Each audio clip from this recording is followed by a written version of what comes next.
Hello and welcome to the Computer Game Show. My name's David Turner. I'm here with Sean Bell, Hello. James Farley, Hello. and that went. Sorry, that went a bit higher than I was expecting it was going to. Yeah. All right. all right. Unfortunately, no Matt Murray this week. He's had to pull out at the last minute due to shit going on. So we love you, Matt. We hope you're doing all right, and I know you're listening to this. Just be kind on your notes. Otherwise, we will, slag you off on this pod. I don't know how that works with the time difference between him listening to us and us. Yeah. Let's just slag him off anyway and just Okay. deal with it next week. We'd like to thank the Patreon producers for this month. They are Aaron Patrick, the QuickBooks chap, Simon Nelson, Moomin Biscuit, Trans Rights to Human Rights, Dave Ernsberger, Colin Brown, Gasman, Rocketman76, Smooth Monkey, Richard Sawyer, John Tempelli, Jackie Sniper, Sam Higton, Thomas, Stan, Philip with an F, Cutty, Steve Lee, Teenage Mutant Ninja Turtle Man, Tri-State, Jack Oven, and Kenny Loggins. They're the Full Nels crew, and they are special. They're all amazing in their own little ways. I see them all as their own individual special astrobots that I'm going to come and rescue at some point when I can get off my fat ass. If you don't contribute financially towards the show, you actually owe the Full Nels crew money. You owe It's the actually Full like Nels a crew pyramid money. scheme. You owe us an explanation. Because we've been going for ages. Imagine listening to this and not saying they're worth a little bit. They're worth a little bit of money, boy. You know what I mean? It's just And if you're TCG. Go on. if you're a Full Nels listener, you're actually allowed legally to go to listeners who don't pay for the show and be like, "Oi, £2." Yeah, with a little You're can allowed to- and a string in it. Yeah. Yeah, but not all listeners, because you'd make profit on that. You'd be raking it in. Imagine if all our listeners paid like £1 though, because that.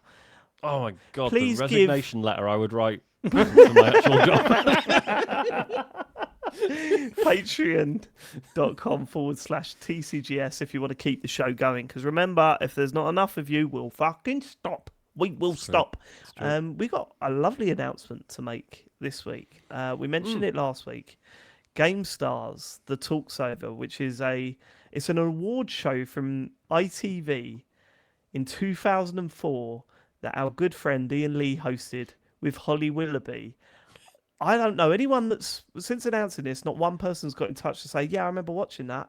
So I think this is. Oh no, that wasn't a. Oh, sorry. I'm just saying. What I'm trying to. This is hard. Yeah.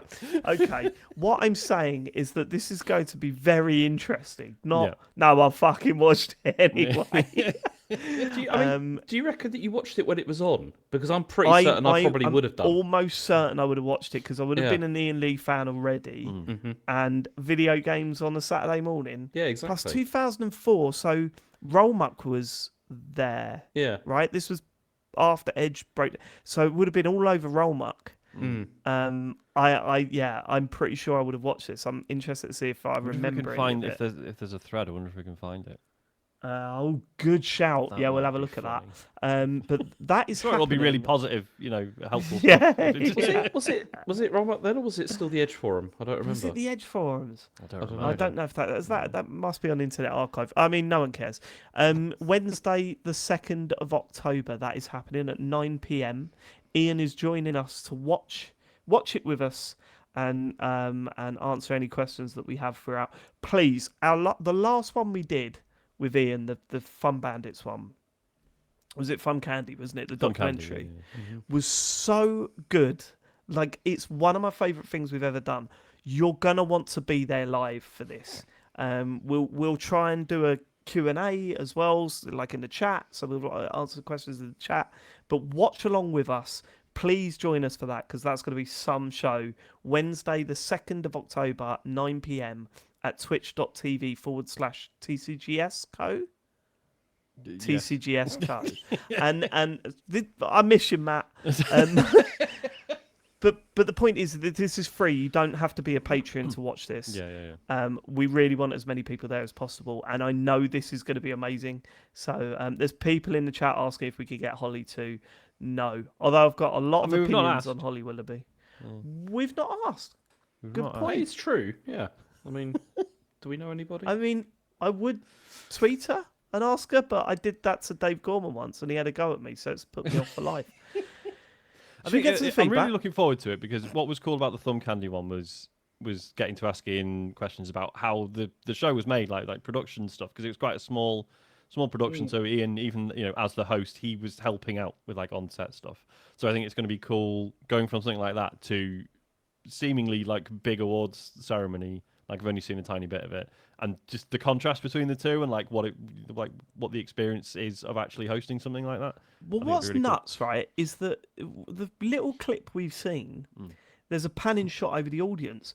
It is not a small venue. Yeah. Like No, it's it huge, is, isn't it? It was like it was massive. So ITV must have chucked money at this thing. Yeah. Because it's 2004. It won't be because there was plenty of celebrities there, right? It was, and Ian they says won't you have will all not been. believe the people that are lined up to be to walk on stage. Like it's crazy. it? And they will not all have been capital G gamers. Probably a lot of them were just paid to or invited and like, look, it's a free do. I don't know, but the point is, they'll have been there just because they were paid or it was. That's what I'm thinking. Are there celebrities coming out going, I don't even like this stuff. I don't even play video games. I like to get out the house. Are you hoping there's going to be some like Jamie Kennedy stuff? Like people stuff. I mean, I am worried if there's going to be some controversial celebs on stage. That could get awkward. But remember, please put it in your diaries. Wednesday, the 2nd of October, 9 p.m. That is going to be a cracking show over at twitch.tv/TCGS.co. Should we get to feedback? Suffice to say, we've got a lot of stuff about the PS5 Pro pricing. Dan kicks us off. I'm surprised no one mentioned this, but my biggest issue with the PS5 Pro, even though technically I am getting mine for free. All right, Dan. Bloody hell. Dan. It's the exchange rate. The exchange rate simply being ignored. $699 is roughly £540 if that was the price. I don't think anyone would really complain. We would all think, not bad, and move on. Sony ignoring the exchange rate simply suggests they know we poor British folk will just take the price. But it doesn't quite work like that, does it? No, it's tricky, isn't it? Because that $699 that's like not including sales tax and stuff like that. I was going to say the taxes and the duties and stuff to be paid, right? Right, that's why it's never like for like, even though it's although so they PS5 are still is £750, but we have an NHS. I know it's not that simple, but it probably all works out. I imagine. I mean, but you're just attacking our American listeners there and not Sony. Well, that was totally needless. No, because we're still for the wrong enemy there. We're still being gouged for prices, but just not as badly as that appears. Yeah, Dan wasn't even having a go. What is the matter? That was vicious from Sean. We don't pay for treatment. Was that? Are you secret? Are you getting more of a nationalist in your old age? Is that starting to come out now? Are you like maybe? I mean, there's an email in a bit about me and my half-baked opinions. We'll get onto that. Okay, next one comes from Mike Space Rochburn. Don't say it too quickly. Oh, I see. Oh, poor. Hello, podcasting legends. Poor Matt. This is Michael Rochburn. Mr. Rochburn says, hello, podcasting legends. A lot of talk about how expensive the PS5 Pro is last week, but could you give me an idea of what you'd rather the PS5 Pro was? The cost of hardware has gone through the roof, much the same as with any other manufactured product since the pandemic. Combined with the small difference hardware advancements make, there's not much option for Sony if they're going to produce hardware that can produce something as significant as a 30 FPS boost for the same fidelity. There's also going to be a certain amount that will have added onto the price for manufacturing costs because the number of units produced will be significantly lower than the base PS5. Personally, I would have gone with a 1TB version if this allowed them to knock around £100 off the price. We then also had Garrison Savannah kind of saying the same thing, but I think it's worth reading both out. About the PS5 Pro, first off, I 100% agree with you guys that there is no need for it, and the increased price just doesn't seem to bring enough of an upgrade to games. However, now they've chosen to make it, I don't think it's fair to say it's overpriced based on the hardware. James rightly pointed out that wages have not increased alongside inflation/costs, and while this is a good reason for not bringing the thing out, it doesn't affect that Sony's cost for all the bits to make it will have increased. probably above inflation due to the current chip manufacturing situation where TSMC have what is pretty much a monopoly on the most advanced chips and are charging companies a premium for fabrication time because of this. The price point also seems correct. The more advanced GPU, an additional SSD size comes out to about £250 to £300 of cost, so it costs £250 to £300 more. This is also why we aren't going to see the previous trend where the Pro came in at the original base cost and the base is reduced. There just hasn't been the reduction in cost of the chips needed to make the console that there was previously. I'm not defending Sony. I agree that there is no need for this to have been released. I certainly won't be getting one, and I also agree that deciding to release this when the only option was this price point is a middle finger to consumers.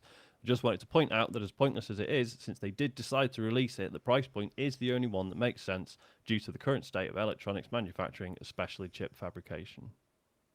Okay, so there's a number of things to go through here. Firstly, I don't think it's fair to say that an SSD and a GPU would come to about £250 to £300 cost, because I'm assuming that you're looking at that. You can get an SSD at the moment, a 1 terabyte SSD for £80, and that's consumer cost. That's not. The GPU though. The GPU is the thing. Really the GPU is the thing, right? I don't think we would. Looking at the hardware itself and saying that is not worth that money, we weren't making it. What we were saying was like that for what's in it, it is a fair quote unquote price. I just for the minimal benefit it seems to offer, it's just that was the major, and that's why I kept reiterating that point, right? That was the major problem that I had with this. And the middle finger was not bringing out a console for £700. If this was a £700 console that could do more, that could, you never have to... I don't know. I can't think of an example of what a £700 console could do to make me go, I'm getting that, right? I can't think of that at this point. But what I will say is that if you're bringing out a £700 console, you need to try and sell it. Otherwise, it just seems like mass hubris. Like it seems like, and that was the big problem, wasn't it? The communication there. They just didn't sell us at all on why you'd ever want to buy this, and it is not so much just the price; it is just the fact of why. Like why does this really exist? The fact that most of the games they were showing were like 3 years old or whatever at this point. Yeah, and for me personally, as much as I'm into video games, I don't give a fuck what's inside it. I don't care. Like, I don't look at that and say what GPU is in there. I don't give a shit about the technicals and how much each part costs. All I care about is I want to buy a console. This is my hobby. This is what I like doing, right? If I'm paying £700, what am I getting for that? And if I'm getting, you can see sharper trees if you really look closely.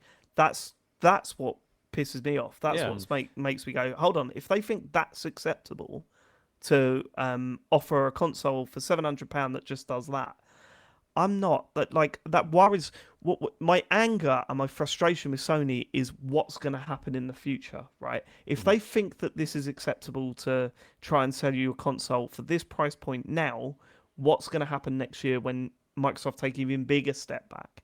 Like, where are we going to end with this? Because that's what worries me the most. Yeah, I mean, I'm not quite as worried about that, because I still think that they're going to be wanting to go for as broad an audience as possible, which is why you can't price it like this sort of price for like a standard model. But the fact that there is zero competition, it seems, could change that maybe. Yeah, and the other thing that I've been thinking about since we had this discussion last week was that when you think about it, this 7-year cycle of new consoles coming out has become the norm, right? It's somewhere between 7 to 10 years. And you look at where we've been through the NES, the SNES, the N64, and you see the jumps. And we've been saying it for a while now that these leaps are getting smaller and smaller and smaller. It's diminishing returns each time. And that's understandable, right? Because, there is I don't want to say there's a ceiling to this stuff, but in terms of breakthroughs, technological breakthroughs in this stuff, it's not going to be major steps at every generation now. You can see why Meta thought that VR was going to be it, right? Yeah. And I think VR is great, but it's clearly not. Yeah, people haven't taken to it in the way you might expect with a huge technological leap. I don't know. I mean, have you heard of crypto? So to ask you to shell out for a new console every 7 to 10 years is one thing when the leaps are getting smaller and smaller, but then to introduce the mid-gen consoles, which happened last year, which Microsoft did to more of a success in that they had a shit console to update. So they solved that issue to some extent. So that it felt like that. I'm not justifying it, but I'm saying that was of their own making. That was a problem of their own making. But whereas, we've said time and time again, the PS4 Pro was a bit of a disappointment. It wasn't as big a leap or whatever. But then to do it again this year and at that price point, that's where the frustration comes from, right? And if you're asking what do you want Sony to do instead, my answer would be improve the base model and re-release a version 2 of it or whatever, you know what I mean, where at the same price point and taking advantage of any advancements that we've had. It's tough. Like, it's not the fact that there's a £700 console out there, because I think if people want to pay £700 for the most powerful PlayStation, then that's up to them. My worry is how it was presented to the audience. My worry is that an indication of where Sony are going in the future? And that scares the shit out of me. Because, you can't just whack out a PS6 with slightly better graphics and it's really expensive. That just worries me. But I mean, I do think though that this generation is going to go on for a very long time. Actually, I think it's going to be quite some time before we start seeing like PS6 and stuff like that. Anyway, like I hope so. Because I hope so. I mean, the weird thing about it is, I mean, so many people say this, but it does feel kind of true. Like it hasn't felt like it's ever really got started. Yeah, the whole generation, really. It's sort of, and there's a load of aspects to that, right? Like the industry's in turmoil at the moment. The effects of COVID is still being felt. And like that's the other thing, is that the constant push for increased fidelity is resulting in bigger budgets and bigger failures and people losing their jobs. It's been absolutely horrific. And like, you don't get me wrong, like video games have always been very sort of hit driven. Like even in the PS2 days, you'd see people writing about like, one hit will pay for like 5 to 10 sort of middle to failing games. That has kind of always been a thing, but it's just becoming more and more and more pronounced as budgets get bigger and bigger. So I hope we've explained that in a better way this week. If you didn't catch what we were getting at last week, but I haven't changed my mind. Like I think the price point is insane for what they're showing you. That's where I'm at. One more about the PS5 from someone called James. I assume it wasn't you. It was James. Although it is someone who's buying a PS5 Pro, so it's definitely James. It's definitely not me then. Yeah. James, surname unknown, says, you asked for people to write in with feedback on if you're buying the PS5 Pro and why. So as I plan to buy the PS5 Pro, I'll explain my reasons. Firstly, I'm a digital-only player, so the disc drive is not an issue for me, and the extra space is also a bonus. I was close to dropping £100 on some extra space recently, just so I could be lazy and not delete games every month when I stop playing them, but the Pro has the extra space built in. Also, my PS5 is on the way out. I happen to be one of the few users whose launch PS5 overheats when playing certain PS5 games, and the only solution is taking the sides off the PS5 so it can stay cool.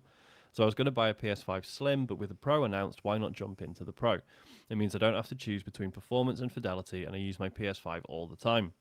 Also, to add to the conversation, the latest Xbox Series X is coming out and is $599 for basically an extra terabyte and no upgrades. So I think in a way they set the price first. Also, no one complained about that, but that might just be because people dismiss Xbox anyway now. I think you're probably right. That's fair. That Xbox here is like what, is it 545, the 2 terabyte one? I think? Yeah, I think it was £100 more than the. So it's around, which is not great. 545. To be fair, that is not great, but it is also £250. No, £150 less than PS5 Pro, and that's if you don't want a disc drive or a stand. So it's tough. Should we move on? I did see a message in the week that really made me laugh, saying, "Please ask Matt if he's got a pre-order." And did I not put? Maybe I saved them because Matt's not here. Sorry. Yeah, I know the answer's probably yes. Yeah. I know the answer's probably yes. Well, you never know.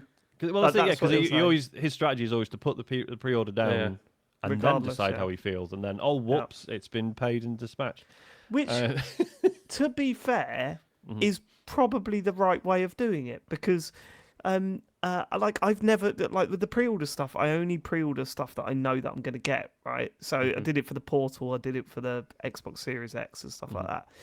But I should have done it for the PlayStation 5 when they launched, because do you remember the trouble I had getting hold of the PS5? Because some, financially things changed and suddenly I could afford one, whereas when they announced them, I couldn't. I should have just gone for it, and then I could have decided closer to the time. Yeah, just but cancel it is funny because Matt, even when he said, the difference is when Matt says, no, I'm definitely not getting one, he will not get rid of his pre-order until about 2 weeks before he'll hold on. launch. Yeah, he'll hold on. Next message comes from Chad Cheesegrater. I, for one, am loving Dr. Farley's masterful use of narrative in his news stories. In some circles, they're calling him the Tarantino of newscasters. I'm looking forward to seeing what narrative twist he'll employ next. Maybe a news story in a news story in a news story. Was put inspection style. I assume it's Inception style. Or a backwards one like Memento. P.S. Matt, stop poaching your jokes. That's a good joke. You should have said yolks though. That's the problem. Yeah, would have. Yeah. James, are you feeling confident about the narrative you're weaving through the news this week? Yeah, definitely. I've got a very strong through line actually throughout the whole thing. So it's all week, good. is it? Yeah. Okay, well, we will see about that. Yeah. Well, then Next, also, bit of feedback. excuse me. And then also had the Yoko says unbelievable gaslighting from Matt on pod 419. He clearly and unmistakably says that was the yoke at 1 minute 28. Sorry, 1 hour 28 minutes and 22 seconds, and then unashamedly denies it. That's a 3-match suspension right there, and a full apology to Dave. That was weird, right? It was weird. Yeah, it was. Why did he? Right, there's two things that's happened here. Yeah. He was embarrassed by how bad the joke was and pretended that he didn't say it. but I don't believe that because he's never embarrassed. Yeah, he's got no shame. No, I genuinely think he doesn't even pick up on that he says these things now. So for those of you that listened to last week's show, we were talking about eggs in a cutscene on the Metal Gear Solid game, and Matt says, well, that was the yolk. And then I left it a little bit because I was angry and Sean was talking. And then I went, Matt, if you say that was the yolk on the show again, you're off. He went, what? I didn't say that. I didn't say it. And I'm sitting there going, am I having a breakdown here? Because I don't. And then you go back and listen to it, and he says that was the yolk in the background, and I'm going, right, okay, that's. I mean, what? It is also precisely the kind of thing that Matt would say as well. Like you know why, like James? Because he said it. Yeah. Like I know obviously he's not here to defend himself. His argument is that what was it? He was going to say that was the other or something. But then he got cut off. But he doesn't say other, and he no, doesn't stop that was talking. And then he said, there was the no, other, he doesn't. He says yolk. He says that was the yolk. I don't know if he says yolk. He says yolk. Go and listen to the tapes. I mean, you look pretty convinced because I watched back the thing, and like as soon as he said it, your face, David, was like, you immediately I was picked up disgusted. On it. I was disgusted. Go and watch the video if you've not seen the video. Surely Matt would pull a face if he knew he was doing a gag. He did. He did his usual smug. I've nailed that face. And then we moved on. He went, I didn't say that. Oh, he's called me out on a shit joke. I just don't see why he would deny it. He never normally shies away from his. No, that's what I'm saying. Yeah. That's what I'm saying. Yeah. I don't think he was denying it. Yeah. I genuinely just think he didn't even realise he was doing it. It was one of those. Okay. You know what I mean? Yeah. Like it just slipped out. Yeah, it just slipped out. Yeah. And he was worried that I could read his mind because he was like, "Oh, I didn't say that out loud, did I?" Yeah, and that was the yoke. The next message comes from Rogers. He says, hello, as we're allowed to do shout-outs now, can you give a huge shout-out to my mate, Pete Beckett? He was the guy that got me into your show, but he also happens to be a complete bastard, because when we were kids, I was trying to use his PS1 and couldn't get it to turn on. He didn't show me how, and as a result, I've never played on a PS1. What, Pete? How can you not know how to turn a place? Isn't there just a big power button? Yeah. But then maybe he had some sort of like complicated setup. Rogers. Don't have a go at Rogers. I'm not having a go. I'm just saying. Maybe Pete was like, if you cannot work this out for yourself. Maybe he pressed the open tray button, it flipped open. He went, right, I'm not touching anything else. Clearly, I don't know what I'm doing here. Yeah. He might have had a complicated setup with the cables or something. I don't know. I mean, he just says that's turn it true. on. He doesn't mention getting it on. Could have had one. Oh, yeah. Well, there's only one thing to do, Pete. You owe Rogers a PlayStation 1. And so a You set of must go instructions. You must go to the nearest CEX and get a PlayStation 1. And let's have a little game. Should we have a little game? Matt's not here, so we can loosen up. Loosen up a bit, baby. I'm going to CEX. Don't go. Don't go. I'm not going to do that. Well, I'm not James. Maybe you weren't talking to me. I was talking to James. I'm going to see how much a PS1 is from CEX. Like an original one, not the small one. I want an original. I want to go out and buy an original. Grade? Grade stuff now, don't they? What generation though of the PS1? Okay, so this just says PlayStation 1 console, Sony PlayStation console, grey, DualShock controller, unboxed. Have a guess. Closest wins from CEX. I reckon 40 quid. I was going to say 79.99. James wins. It's £48. Really? £48. And Wow. Pete Beckett, you owe £48 to your friend Roger. And if he doesn't spend it on the PS1, then that's up to him. He can do what he wants because you didn't help him when they were looking up again now. When you were a child. I was going to say, how are we going to work that out? Roger could be in his 80s now, and he was like, I was like 70s. I thought they put their age down, but then I looked over and said when we were kids, and then I had a bit of a breakdown. What's their age? Yeah, people put their age. When I was 5, like this happened. Yeah, I suppose. You've never heard anyone say say that? When we were kids, you're right. What did you think I was? I thought Wait, you thought maybe it was like a thing that, like, when people sent us messages, they'd always supply their age. Oh, you thought I was going to subtract the launch period? Yeah, like do the maths. I mean, like... No. No, Sean, your brain. What are you Sorry, talking? I told you before, I'm on the migraine tablets today. Right, okay.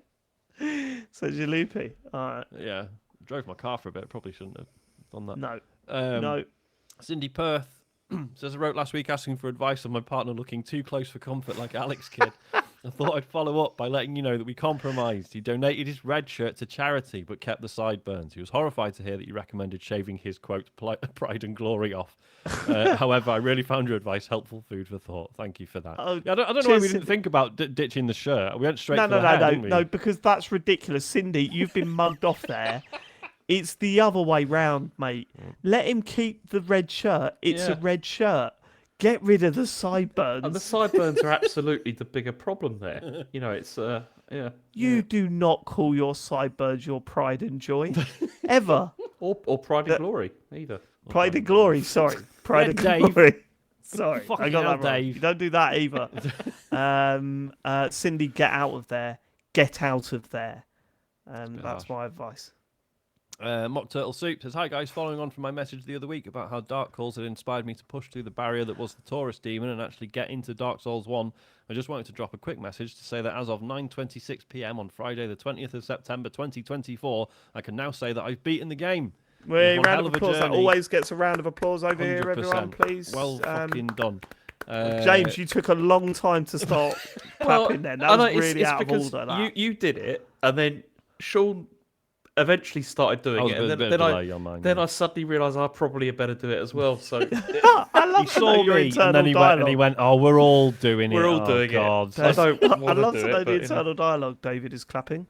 Sean is looking like he might clap. Oh, and he is clapping. Who could be next in this sequence? I should have done the German thing and started just pounding on the desk instead. Is that what they do? Yeah. I think. Why did they do that? They don't clap. They do this thing where they all just start going like that. I mean, I like the sound of it, but it's not good for podcasting. Is it? Yeah, and no. I could see Sean's editing brain cringing during that moment there. Banging on the deck, that's annoying. Yeah, What's it's worse? really. Yeah. What's worse, that or the click? People click, don't they? Sometimes. Really? It's that's teachers in school do that, isn't it? There's I know nothing some better than a people clap. smack the leg. Do a little. Oh, I mean, do sounds that like if I'm something holding a else, though. pint. I did that at Yeah. a presentation on Thursday. I was holding a pint at the same time. I was like, well, I ain't going to put this bad boy down. So you're getting the old. In fact, actually, what was really funny, we went to this we went to this presentation. I'm not going to say what it was on Thursday night for work, and I'd had like a beer, and I was like, I don't really want to drink much, it was like a free bar and all that sort of stuff, and there was buckets of beers and champagne and all sorts, right? Not all sorts of the sweets, that they had all sorts of drinks. Licorice Is what all I was trying to sorts. say there. Yeah, got it. Anyway, I was like, I don't really. I mean, oh look, there's a little bucket of Heineken Zeros. I'll have one of those, and I picked one up, and the barman looked absolutely mortified. He went, whoa, whoa, whoa, whoa, whoa. I was like, what's that, mate? That's not. No, that's not. That's not a beer. That's non-alcoholic. I went. God. He's like, that's not a proper drink. Yeah. I went. Yeah, no, that's what I want, mate. He went. Oh right, okay, okay, all right. I was like, what the fuck is going on here? Yeah, I know. Society in the UK is pretty fucked. What's there's that really sort of famous / expensive ice cream place just off Piccadilly Square. What's it called? I can't remember. It's called Scoops. Is it one of those? Sorts? No, it's really big place. It was really nice. I went there. Mr. Whippy. Mr. Whippy. It was Mr. Whippy. Mind that child. And they have one of these ones where it's like you can make a milkshake, right? Yeah. And basically, all I wanted, so you can pick like 2 different flavors, and you can have either water or milk and all that shit, right? Yeah. And basically, all I wanted was a raspberry one made with milk. I wanted a raspberry milkshake, right? I didn't think that was that complicated, but several members of staff that I spoke to on the journey through getting this thing made were like, "Are you sure?" And I was like, literally, I was looking at my friends. I was like, what have I done wrong? I don't understand. Everyone's treating me like several I'm a things. fucking alien. I can tell you several things. Yeah. One, you down south, mate. It's raspberry. All right, that's probably the first thing that threw them, right? Yeah. Raspberry. What is this, guys? Raspberry. And secondly, just go to McDonald's if you want a plain one, mate. But I've been raspberry. It's a good point. I've been to and the machines are always broken. I've been to my dad's job, right, used to be fixing those milkshake machines, right? Really? Yeah. And I found a small documentary on YouTube. It was about 15 minutes long about why they break down so much. And it's all down to contracts they make with certain companies and all this sort of stuff, right? Yeah. And I sent it, and the contracts. My dad worked for Taylor, which is one of the people that make the machines. I sent that documentary to my dad saying, I might connect with him a bit here and say, let's bring back any memories. Just didn't reply. I listened to a podcast that was about this couple that devised what was it? It was like basically like an extra piece of hardware you could plug into a McDonald's milkshake machine, and it would give you like proper error codes and stuff so that you could actually service it yourself. Right. And yeah, they got lawyered to fuck basically. It just like got absolutely destroyed. I just wanted to help. Those milkshake places are awful though, because you look at it and you go, fucking Oreo and a Twix, yeah, get that in there, and you eat, and it's just a horrible little, like it's a grainy. Just little bits of chocolate. You drink the milkshake and like a chunk of like Kit Kat gets caught on the back of your throat. Fucking people who put chocolate bars and stuff on donuts as well. Stop it. It's bollocks. It's fucking bollocks. See, it's one of the things I've never liked about McFlurries, to be honest. It's like, you stick in like Smarties or whatever and stuff like that. It doesn't work, does it? I don't think. I've got to chew for a bit now. I don't want to chew. It's like, no, because you've got different consistencies. I want to gently let the ice cream sort of dribble down my throat without using any of my muscles in my neck. I just want it to just drop down. It's like you've got different consistencies while you're eating and it doesn't work. Yeah, no, 100%. It's weird. So anyway, Mock Turtle Soup continues. It was one hell of a journey that I'm persevered with. And I'm going to give Dark Calls another listen with new appreciation. James's somewhat dated comments about doing a Vine aside. Thanks again.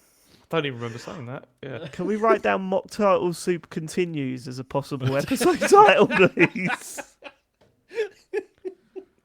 All right, the next one came from Retro Cat. I'm loving the new regular section on the podcast called Diving Bell, where Sean Bell gets horrendously out of his depth. First, we had economics, where he misunderstood. Retrocat, I don't think Sean likes this one. Just a warning. I don't know if you noticed, but none of the others did he go when he was reading. And I mean, they probably sent it in thinking it'll be all right. Matt's reading this out. First, we had economics, where he misunderstood how the UK income tax system works. And now, after his ramblings about the dimensions of the universe last week, we can add theoretical physics to the list. Everyone could see this one coming, but the other hosts were gleefully happy to see him flounder. I look forward to hearing Sean's thoughts on aerospace engineering this week. Keep up the good work. Now, I don't know if this was sent in as a laugh, but it doesn't feel like it. yeah, it's got to be. It's a joke, isn't it? Is It's it? just I a hope little it joke. is. Because I had to really rack my brains. The income tax stuff. That was when we talked about, was it Gary Bowser, the No, the guy he who sued someone. So basically he got done for pirating Nintendo stuff. And That's part it. of his sentence, as it were, was that basically something like, I think it's like 25 to 30% of his income for the rest of his life goes to Nintendo. Basically, that's how he's Yeah. repaying the millions in damage. And I just made the point that like if that was me, I'd just like, well, I'm just not going to get a good job then. What's the fucking point? And then a couple of people quite rightly pointed out, mate, that's how income tax works.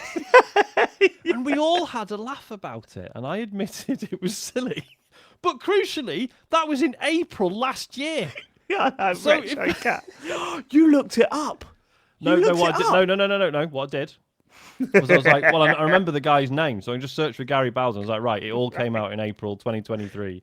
Therefore, I assume that's when we talked So about are it. you? So are you looked it up? supposing then? If I Sean? didn't go scanning through the episodes, that'd be weird. Okay. So Sorry, are you James, go supposing, on. Sean, that the Retrocat's been sitting on that like for Well, some no. time All and I'm waiting saying for is, another? If you're making a point that I'm regularly wrong about things, having to go back to April last year. I mean, there's been loads. I was going in to say, between yeah, there's Retrocat. definitely more stuff. If you're going to be a hater, again, put some energy into it. And I mean, yeah, the I four love that anyone dimensional that stuff. disagrees with you or takes the piss a little bit is a hater now. We that's should have how a, it works. like, a little pool of people. We should go, and the Patreon producers this month are up and get to the end, and the Sean Bell haters are another list of names. As long as you give us 40 quid a month, I don't mind. Yeah, that was the fourth dimension stuff. I was just fucking around. Is it illegal to have a laugh now, Dave? Is that what it? Is that Well, what it it is, is? yeah. It is. Yeah, it is. It is because of woke. Yeah. I'm missing you, Matt. I'm missing you, Biddy. Sorry, it's because of woke. Go on. It's sorry, that was What? What just happened?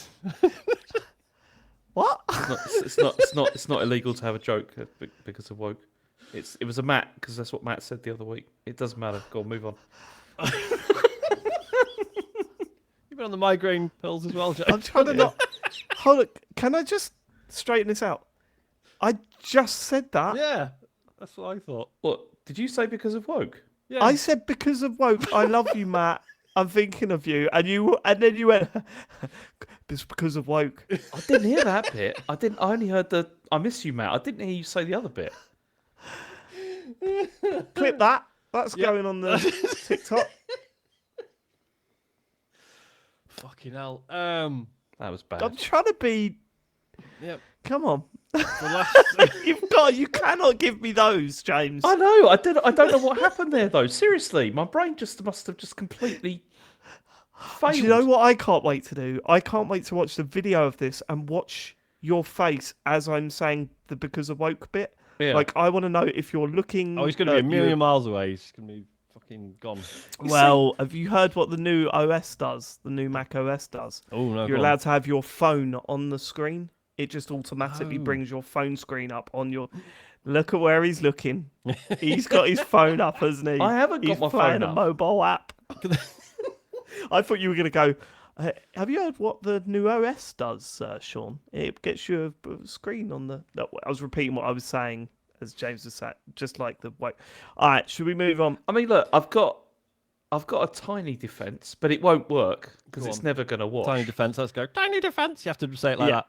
And also, please write that down as another episode title. Sorry, Mock Turtle Suit, you've already been sidelined. Ousted. I've got a tiny defence. Thank God you said defence. Go on. What have you got? No, I mean, the whole time we've been doing this, it is occasionally cutting out for me, like you guys. And so it Now may he have been mentions it. that I just didn't see that bit. But that's, again, believe that or not, I don't know. I know. You're not going to. I'm not going to believe that. Exactly. So there's no point, but, you know. No. Okay. Because of woke. Last bit of feedback comes from Ubar. The TCGS team, I wanted to take a moment to thank all 4 of you for what you've built over the years. I've been listening for a long time, although I don't usually write in. I felt like now was the right time. TCGS has become a constant source of comfort and laughter for me, and honestly, it's something I look forward to every week. James, I respect your quiet wisdom on the show. Even when you're silent for long stretches, there's something powerful in the way you choose your moments to speak. It's like you're always thinking deeply, and when you do chime in, it's usually to say something meaningful or to throw in a well-timed comment. After what's just happened. After what's just happened. I think this might be sarcasm, Sean. I was going to say, did ChatGPT write this? I don't think that people give you enough credit for that, and I just wanted you to know that it doesn't go unnoticed. Matt, you're an absolute joy. Your sense of humour is exactly what the show needs, and your ability to bring levity to almost any situation is nothing short of brilliant. There are times I've had tears in my eyes from laughing so hard. The way you just roll with everything, no matter how absurd, makes me feel like you really understand how not to take life too seriously. Dave, as the host, you've held it all together. Your dedication is inspiring. The way you lead discussions, the way you balance the chaos is a testament of your skill. I admire how you keep things moving even when the others, Matt, are completely derailing the show. and Sean. That's I have to admit, I used to be frustrated that you refused to play fun games. But over time, I've come to appreciate the perspective you bring. There's something pure about your dedication to the underappreciated corners of gaming. Also, listening to Dave describing Astrobot to you reminded me of when I was a kid and a friend told me during recess about a new game his brother just bought. So one of my good points is when Dave talks at me. I thought that. It starts with saying I used to get frustrated with you and ended, I like it when David talks to you. And Dave has to explain things to you. You all bring something unique to the table, and it's the combination of your personalities that makes TCGS so special. So thank you for what you do and for being a constant source of joy. I'll keep listening as long as you keep making the show. I might regret that promise someday. Thank you so much. Yeah, thank you. That was really kind. Please do contact the Independent Podcast Awards with these thoughts because it will only help us. I just want to stand on the stage holding an award next to James Farley, and well, he just looks completely dejected by the whole experience.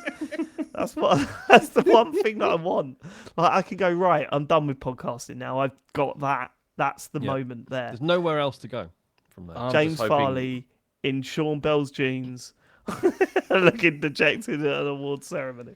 I'm hoping they're going to be dishing out the drinks again before the awards. That was quite good last time. I'm sure they will. I am sure they will. Is that it for the feedback? Sure. It is. Only took us 43 minutes. If you want to leave us feedback, you can go to tcgs.co/deartcgs. And now it's time for the main event. James Farley, the news. Hey. The news. I saw someone on Rollmuck a couple of weeks ago. They posted, oh yeah, I don't listen to, because TCGS talk about all like new games, I don't listen to that bit. I mainly just listen to the news. And I thought, fucking hell. I know, I just think I'm really sorry. Imagine if all you listened to was the news on this podcast. Jesus. Anyway, each their own. James Farley, the news. So Nintendo and the Pokemon Company are suing Palworld developer Pocket Pair. What on earth for?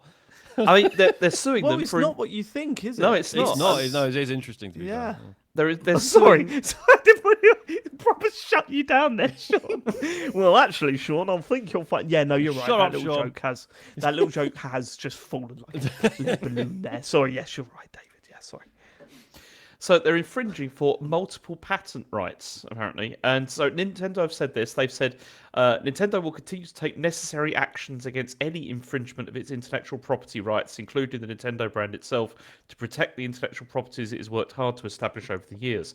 Now, we don't know exactly what the patent infringement is at this stage.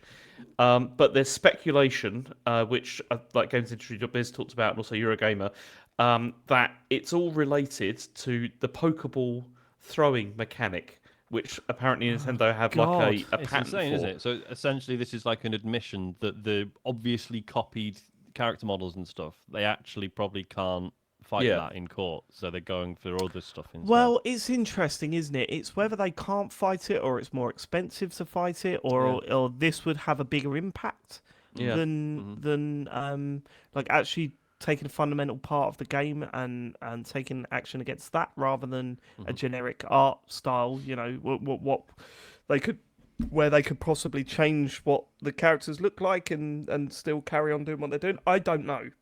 I don't know enough about law and lawsuits to understand why they're doing what they're doing. But as an outsider, it's a strange one to go for, isn't it? Because you look at that game and you think, fucking hell, this is Pokemon, isn't it? And then But that's the thing, though, because then you go, yeah, but what about the throwing the ball thing? That's really bad, isn't it? but like, no I one mean, saw that animation was like, now that's too far, guys. Come on. Yeah. so the patent itself apparently says it describes how a character catches a Pokemon by aiming and throwing a capture item like a Pokeball at a creature. Upon successful capture, the creature then becomes owned by the player. And apparently, you also do this in Palworld because they have a thing called a Pal Sphere, where you do the same kind of thing. And but I mean, the games themselves are like not alike at all, are they? They don't. It's not like Pokemon at all. They've got guns. I've not played it, It's so I've different. not played it. No, I've not played it either. so I don't know. I can't really make that comparison. It's strange because this is not that I'm saying Nintendo are the bad guys actually, but I don't want Nintendo kicking off about throwing an item at a creature to capture it and that being theirs. Do you know what I mean? That feels a bit scummy. That feels like more like you're trying to copyright like gameplay mechanics, which I don't think should ever be a thing. But they do that. I mean, They that was do, something. I mean, again, I think it was on GamesIndustry.biz. They were talking about it on their podcast, where apparently Nintendo have the patent for if a character goes behind something that you have like the outline of a shadow. You know, so you can still see, and like apparently they have the patent on that. You know, that, And isn't that it like they very rarely, almost never enforce that stuff? Yeah. But is that them just keeping it in the back pocket for situations like this? Where it's like, well, actually, we would rather get you for the fact that you've clearly copied our models for the creatures and stuff, but we can't. So actually, we can revert to this instead. It's I don't know. so irritating when there's things like this though that are like interesting, like gameplay mechanics and stuff like that. If you can do that, and I mean, I understand it's like you've invented something, you want to protect what you've invented and everything. But then the one I always remember was, do you remember like around the PS1 era, how there was was it Namco had that patent on loading screen stuff, whereby when if you were like loading a game of like Ridge Racer or whatever, it would then like Galaxian. You could play Galaxian while you were like waiting. Oh, or that's whatever. right, and that's Which why is- hardly any other games do that. Yeah. Because it's, yeah. Because Namco, I think, had the patent on that, and that's such a shame because that's a brilliant is. idea. Just like while you're waiting for things to, I mean, it doesn't matter so much now, but during that era, it certainly did. There was rumours about that with the Rainbow Six and getting your face into the game, the technology they use for that as well, right? Oh yeah. Because that was so good. That was so good, wasn't it? It It's was weird, quite isn't funny. it? That stuff has fallen away, and like, yes, obviously the stuff we did back then would look shit now, but surely we can do it a lot better now. Yeah, well, But- Well, we'll talk about FC25 in a bit, Sean. Oh, 'Cause okay. there is some Alright. wild. I don't think anyone ever wants their own face in a video game again after this. This is. Interesting. Have you seen the videos, James? No, okay. can you put your own face in it then? I didn't know. You could do No, no. I don't know if you can. I knew you could like, you could do a scan of your face like recently. I can't remember if it was last year or the year before. But basically, they've made it so customizable that you can get some of the wildest characters of all time. So now, whenever you're playing FC25, there's not a single character that looks like any footballer or anything. It is all just wild wild. I mean, I'll show you some at some point, but yeah, no, I it's did crazy. not know I should that was say happening. Ben in the chat's made the point that like they avoid this custom face stuff now due to shootings, which is fair enough. Like perhaps Right, the yeah. fidelity is actually the problem, right? Like it's Yeah. too realistic. Right. Because Yeah, I mean, that that makes was sense. because it was going to be in Perfect Dark, wasn't it, as well? That was the whole thing. Right, yeah, Where yeah. you were supposed I think well, they were going to use the Game Boy camera, I think was going to be the That's right, method. Yeah. There's an example. I don't know if you can't really see that as an example pretty of good. That's beautiful. FC25. Sorry for people listening, but there are tons of Okay. characters that you can create in FC25, and they're pretty endless, and they all look like that whenever you boot the game up now. So, okay. Okay, so anyway, this is gonna rumble on anyway. I mean, Pocket Pair have responded and said, "Okay, stop showing them now." Sorry. I won't. Yeah, Pocket Pair respond. Stop. Said, look, I don't want to see anymore. Love it. Okay, it's fine. Sorry, if you want to see them, search FC25 character creator and just go to images. There are a million of them, and they're all amazing. Yeah, Okay? so Pocket Pair have said they're gonna, do the usual appropriate legal proceedings, investigation into it, and I mean, this is just gonna rumble on probably for ages, and then eventually Nintendo will probably win because they usually seem to when it have these court cases. Very expensive lawyers, the old Nintendo. Yeah. Next story. So we had the PS5 Pro. How would you feel? Was that little flourish before the? Can you do that? That was very Japanese anime. Next story. It all goes quiet a bit, and then you start it. I like that. I like it. So we had the PS5 Pro, and then now we've got a 30th anniversary limited edition console, which is coming out. So they're only going to make it's like 12,300 of these because apparently this is a reference to the 3rd of December launch date of the original machine, and you can start pre-ordering on the 26th of September. And it's coming out on the 21st. Do you want to hear what you get with it that's like the special stuff, aside from the fact that it's grey, like the original one? So you get a retro PlayStation cable, 4 cable ties themed to the 4 PlayStation controller button shapes, a PlayStation sticker, a PlayStation poster, and, this is the best one, a PlayStation paperclip. Wow. So you get those. So there has now, you see... He's putting that post up on their wall. He's doing that. I hope it's one of those folded ones as well, so you can't even put it in a frame. you With that. never Like, look there's good. literally no point. So there hasn't been any official prices yet, but Deal Labs reckon that they know how much it's going to be at this stage, and this has been like floating around. They reckon that the PS5 Slim is going to cost $499. That's dollars, which is a $50 increase on the usual model. So you're paying $50 for some paper clips, and that's probably going to be around sort of $449 in the UK. But then also there's the DualSense 30th anniversary limited edition, which is also being increased by about $5. In price as well. And crucially, it's got not the bad. colours on the buttons. Yeah, which is Nice. Yeah, that's not bad because Microsoft do that all the time. They bring out special pad for. It's usually more than just $5 as well. Usually, it's just because a game came out that week. Yeah, I saw a funny deal. tweet. so usually it happens once every 3 years. Then I saw a funny tweet of that because they're coming up to their anniversary as well, and they were like saying, "Oh, we got big plans." I think it was Tom Warren just said another controller. Then we got big plans. Don't worry about that. What are the plans? Don't worry about it. We've got bigger plans than that. Yeah. But there's no word on the price of the PS5 Pro version of this either. But probably I don't know £1,000. Is it true that when you get the PS5 Pro version, you also get the two? You get the normal controller and the crazy controller with it. That was on VGC, I think. Yeah, I think you get the Edge controller. I think with Oh that. my god, that is going to be horrifically expensive, isn't it? Yeah, it definitely will be. Or But I do just think- people just buy it and flip it, won't they? I do think these look quite nice though. Honestly, like they look better than the original they look design. all right, but when I you don't- see see, I them in the never- flesh, they're still going to be fucking massive. Yeah, I think obviously if you've got nostalgia for the original PlayStation designs, then fine. Grey. I can't do grey anything. Oh, really? I'm a grey yeah. boy. Grey. I like You're a grey. grey boy. I don't know, Yeah, I'm a it's grey boy. I'm a grey cement. boy. Oh yeah, I say that I own a brown car, so I can't say. So I just bought a new car and it's grey. Sure. White, wasn't it? No, it's grey. Okay, sorry. Okay. Look. Apologise. Okay.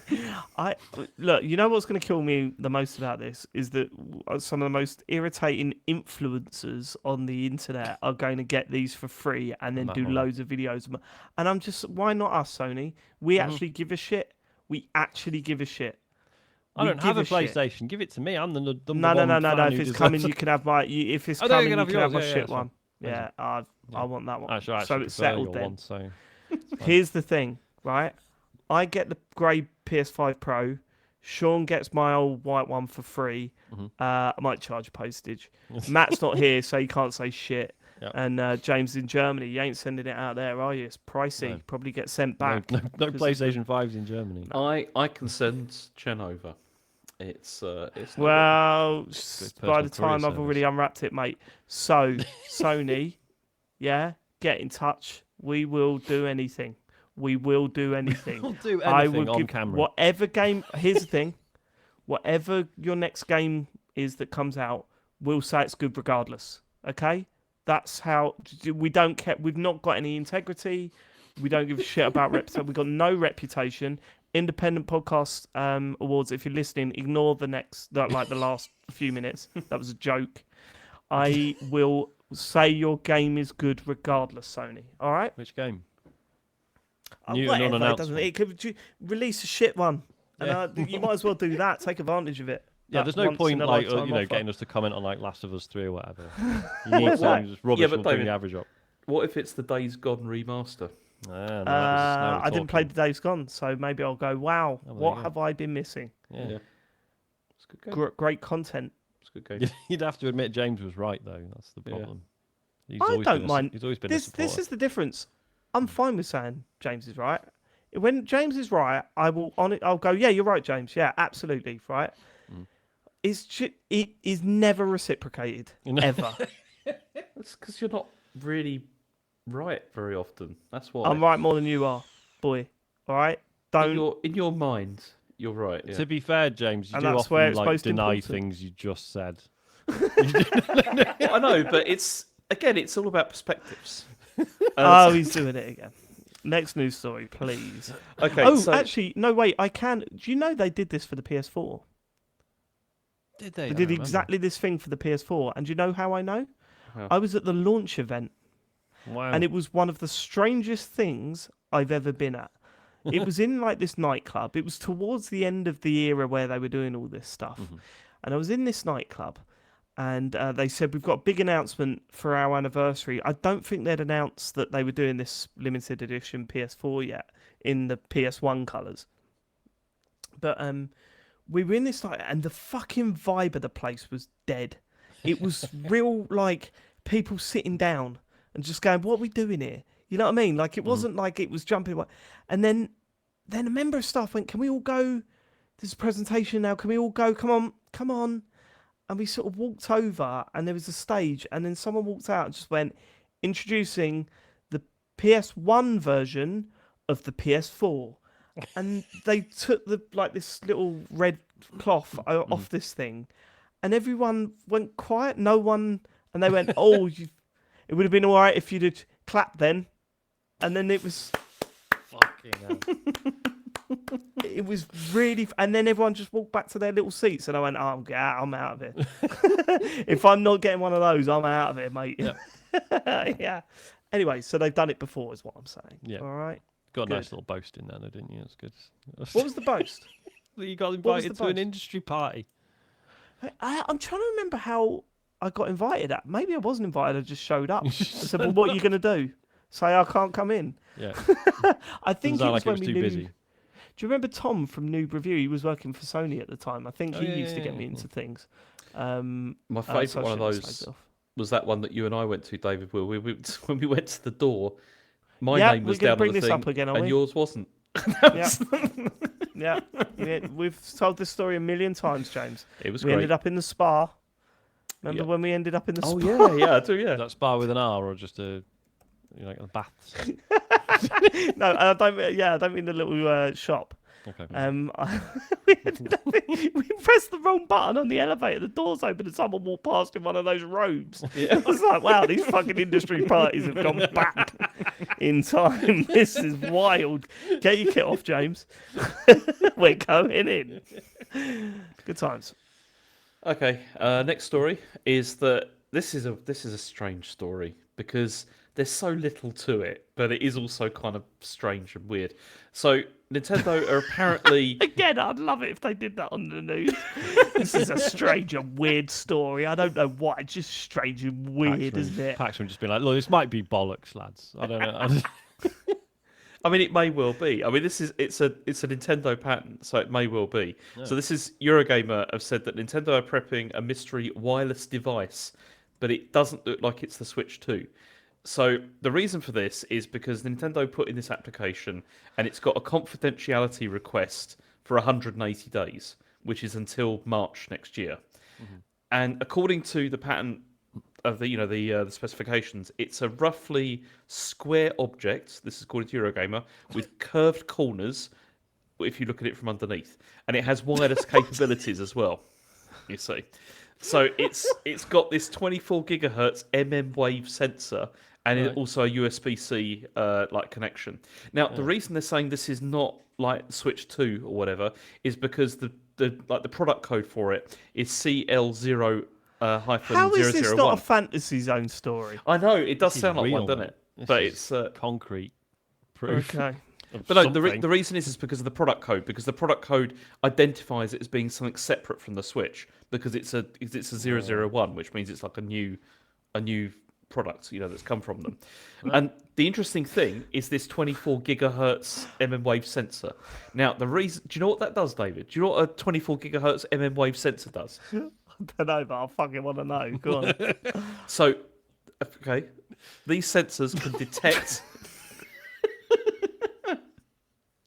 These sensors can I'm detect. sorry, do you know why I'm laughing so much, James? Go on. Is that we've made a whole thing about you weaving a narrative through the news over the past 2 weeks, and you've gone from news story 1 to news story 3 to news story 2. Have I done that? Yeah. So what? Yeah, you skipped Yeah. this one.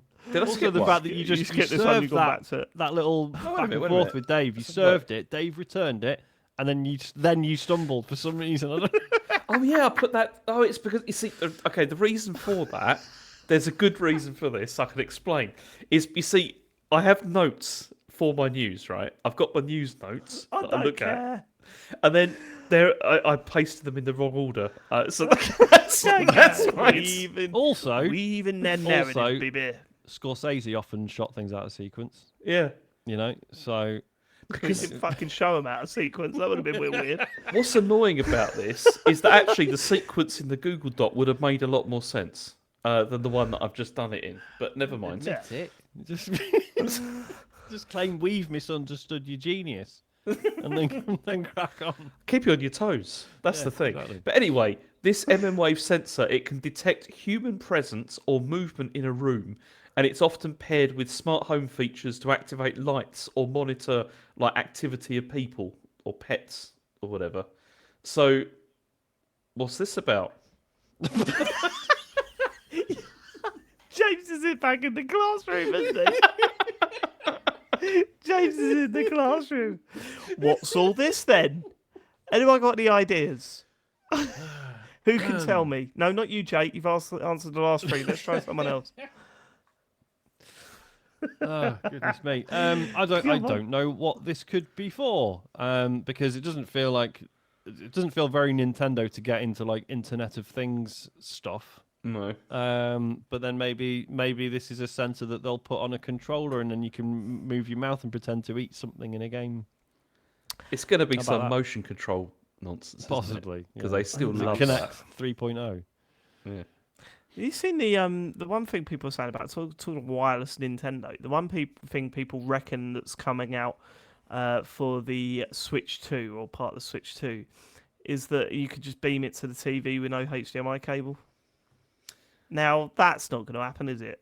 That's not going to be a I don't thing. really want that. No, I neither Do you do know what I I. mean? What's Well, the no, point? I'd love that. But you still need I'd love that, like a device, right?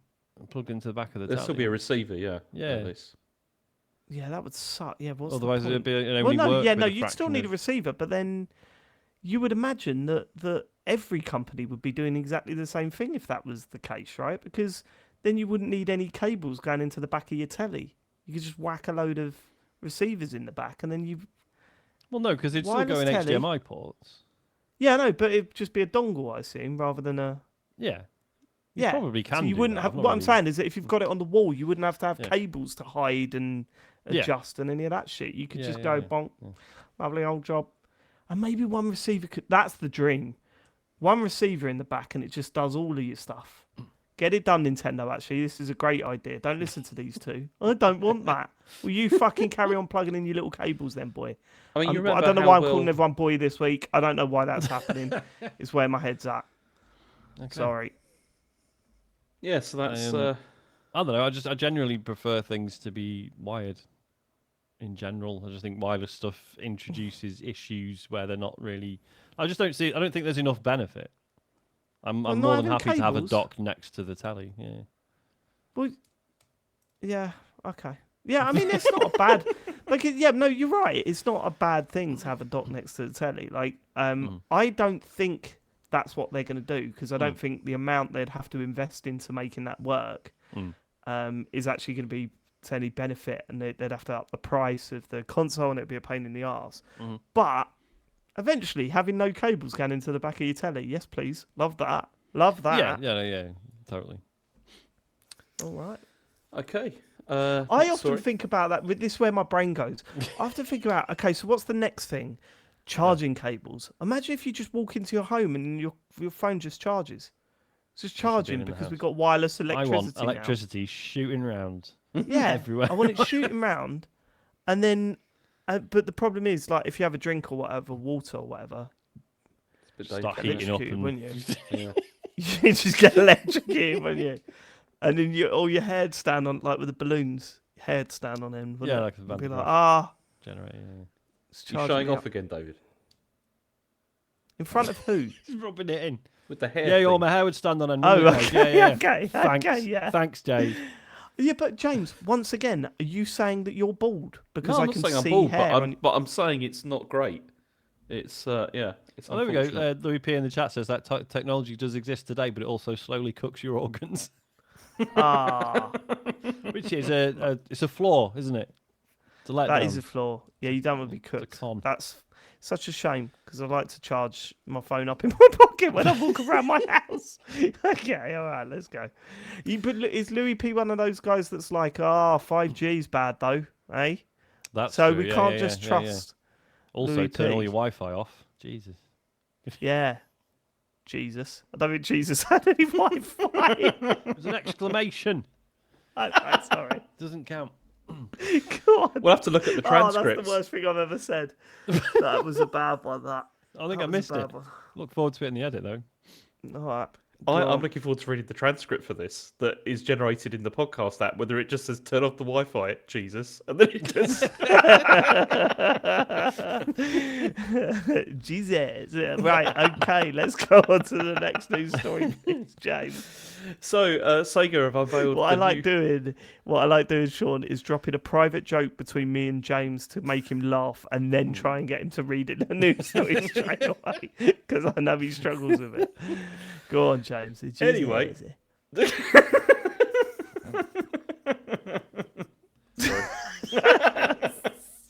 Easy. Done. Anyway, Sega have unveiled a new Like a Dragon game, which is Pirate Yakuza in Hawaii, and this is coming out in February next year. I'm so up for this. Can I also Yeah, just I say love I this. love the fact that in the news we don't generally do like game announcements, but Yeah. this is a series that James likes. Yeah, so we I have genuinely to do it. yeah. respect that. I love it. Had to talk yeah, about no, this. fair enough. Yeah. I think this looks great. I also think this looks great, and I know, like, I hate Yakuza and blah blah blah, and I stand by that. Mhm. Like, I think there are a lot of problems with that series that people overlook. Mhm. Which but- ones, David? So my problem are, I found that, like, personally, right, like, if we take the jokes away, personally, I found the combat really boring and way too intrusive for being, what a is lot of just it a where I'd give you, perhaps I'd not give you necessarily. intrusive, but not boring. But I give myself intrusive and boring. And then, which is what I call you actually, James, when you're not about. I knew it. And also, I think some of the wacky shit annoys me more than makes me go, "Ah, look at that!" Like, there's part of me that's like, kind of like, but I'm not doing anything, and that makes no sense. That suddenly something wacky happens. Like the example that I always give was that fucking, like, someone was telling me, "Oh, it's really good." I went down the side alley and just started talking to this random person, and then suddenly I was on a film set pretending to be a director, and I was like, "What?" Yeah, I was like on a film set pretending to be a director, and I had to, answer all these questions, and and I was like, "That sounds fucking mental." And then when I got there, I walked down an alley, there was an arrow over someone's head. I spoke to them and they went, "You're the director, come in." And I walked in and they said, "What does mise en scène mean?" And it gave me 3 options. And I was like, "Oh, this isn't fun at all." I mean, the concept and saying to someone that it's fun makes sense because it sounds fun. But now that I'm here, I'm just answering what mise en scène means. It's like, I don't know. That was my problem, right? But I watched this trailer, I see the excitement for it, and I want to be a part of it because the trailer was fucking brilliant. The game looks really it looks like a hell of a lot of fun. It looks the right side of just absolutely stupid. And it made me want to go and back to Yakuza 0 and give it another go, if I'm honest. And they'll definitely lean into that with this because you're playing like Goro like Majima this time, and this isn't the first time you played as him because like he was in Yakuza 0 in as Yakuza well. 0, wasn't he? As Yeah. like one of the characters, but this is the first time where he's like the only like character you're playing as. But also, I mean, this is also not turn-based either. This is another fighting one, but they've added jump to it as well, which is interesting because you couldn't do that before. I mean, some of the I need to watch the trailer again properly, but some of the combat bits looked almost a bit Dynasty Warriors on a boat. Like he was like just slashing through like loads of enemies. Looked great. Although I do note in the story, the quote, the game will also feature new live-action content called Masura's Love Journey. Oh no! Okay, can't wait for that. There you go. Yeah. Pre-order. Just genuinely can't wait for that. That's the problem. I wish you'd be real about it. I wish you'd go full aggressive with this stuff, James, and go, "No, fuck off, Sean. You're ruining my games. If I want to see some boobs, I'm going to see some boobs, all right? And no, loony lefty is going to stop me from getting to see my boobs. All right? Nobody is going to stop that feast. That we can... Oh. That I nearly threw up. One more hour of Masura's Love Journey. One more bubbly for me, please. Daddy needs his feast.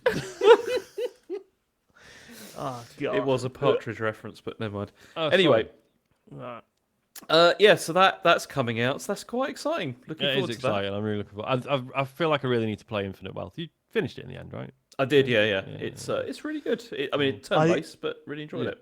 There's a roller coaster with James and playing new Yakuza games. He goes, I don't think this is very good. I actually think, they might have lost it. I'm not enjoying this one. Oh, no, and now it's the best one they've ever made. That's how it goes with James. It's fucking wild. It's true. The last 2 ones were absolutely like that. I was just like, I played that one, the man who erased his name. I started playing, I was like, this is the worst. That's what they're doing. They're taking the piss down. This is boring. It's the best one they've ever done. By the end, I'm crying with everyone else, and it's brilliant. So looking forward to it.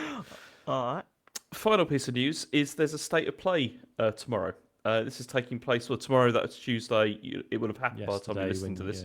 But they're going to apparently show around 20 games for PS5 and PSVR 2. That's a lot of Quest ports. I genuinely think this is going to be a big one. Really? Yeah. I think there are going to be some major announcements tomorrow, and I'm basing that on nothing, obviously, but there's part of me that's thinking that there's not much on the immediate horizon for PlayStation in coming from first party stuff, and I'm not saying that they're going to announce games that are coming out before the end of the year, but I think they will show stuff that's going to be huge in 2025 that we're probably not aware of at this point. And they didn't do anything in the summer, which is usually when these things get announced. Yeah, there was no Did a little showcase, was there? And there was no showcase. This, I think, State of Play is their main one, right? No, yeah, no. State of Play is the one that's a bit like Nintendo Direct, and then Showcase is the bigger sort of They're one. often Yeah, a but bit Showcase usually rubbish. goes. Showcase. Which one's usually a bit rubbish? State of Rubbish. The Play? State of Play. State of Play They're usually often a bit. yeah. Yeah, that's one. That's fucked my theory then. That's why I I'm thought not this sure was about going to that. be. Okay, I thought this was going to be their big thing. Mm. I'm getting the names mixed up. I forgot that Showcase was different to that. I thought this was a Showcase. Mhm. All right, it's going to be shit then. Don't bother. Sound. Glad we, Good. Glad we cleared that up. Yeah.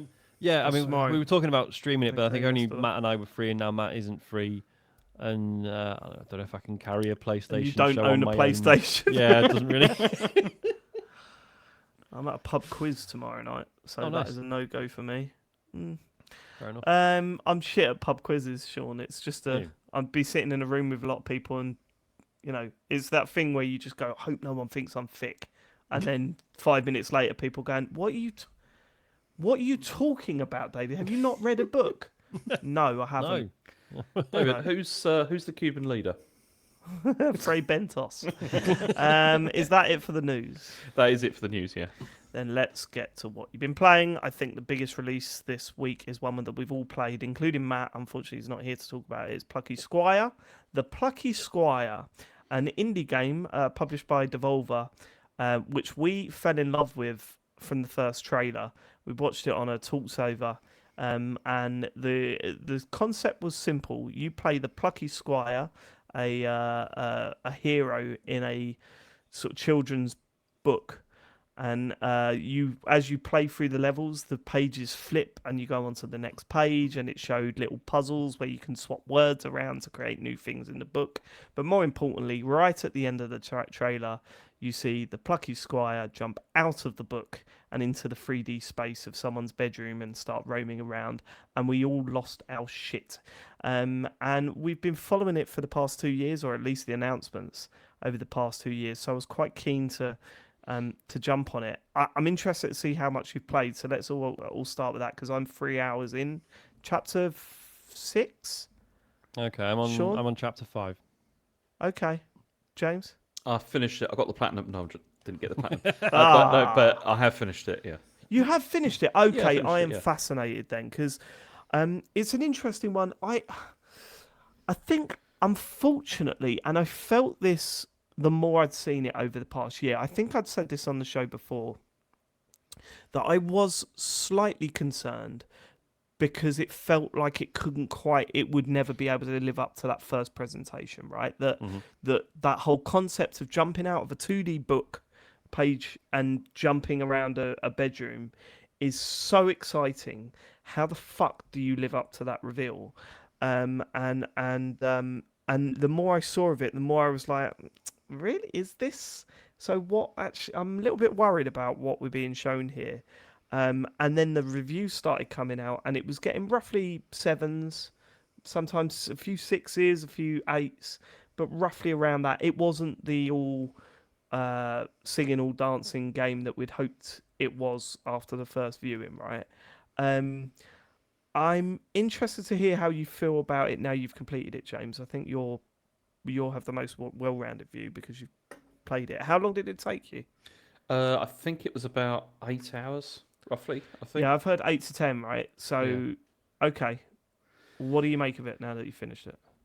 I was extremely disappointed by this game. Like, extremely disappointed. And it looks, obviously it looks brilliant.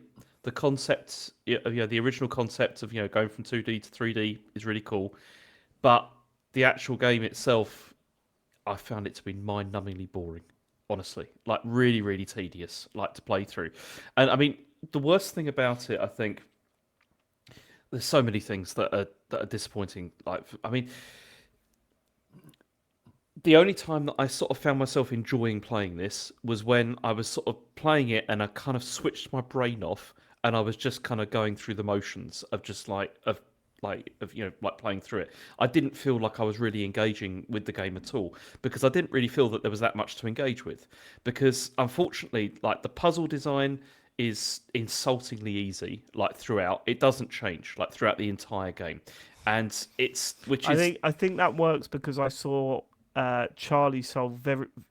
There are tons of puzzles where you swap words out and it Yeah. changes the environment. Or so if it says like this moat is empty, you can hit that and then find something else that says something is full, and then grab full and then put it back. Charlie did all those puzzles without being able to read them. So that sort of Right. gives Which you an is indication of. Which is great for Charlie, but yeah, it's quite a damning. Yeah, it's kind of like, so because when they originally showed the word swapping stuff, there was part of me that was like, I wonder how you can rearrange words exactly. to sort of really fuck with the world in ways that won't solve the puzzle, but it's quite funny. Yeah. You just can't. You've No. got to pick the right word up and put it in the right slot, and then that does the thing you need it to do, and then you continue. The other thing that is a big problem I feel with this is there's so much of the game feels like busy work. Like it doesn't feel like you're really like solving anything or really sort of exploring. I feel there was virtually no exploration really in this game at all either. I mean, Yes. and that's the thing that really killed me the most about it. Like, I mean, I'm not going to spoil it obviously, but like in the last chapter, there's a bit where you're in a cage, right? And then you have to get out, and there's like, again, it's the sort of thing where it's like there's bars on the door, and it's got the text on the floor saying, "Oh, this is this door is locked," and like locked is like like highlighted.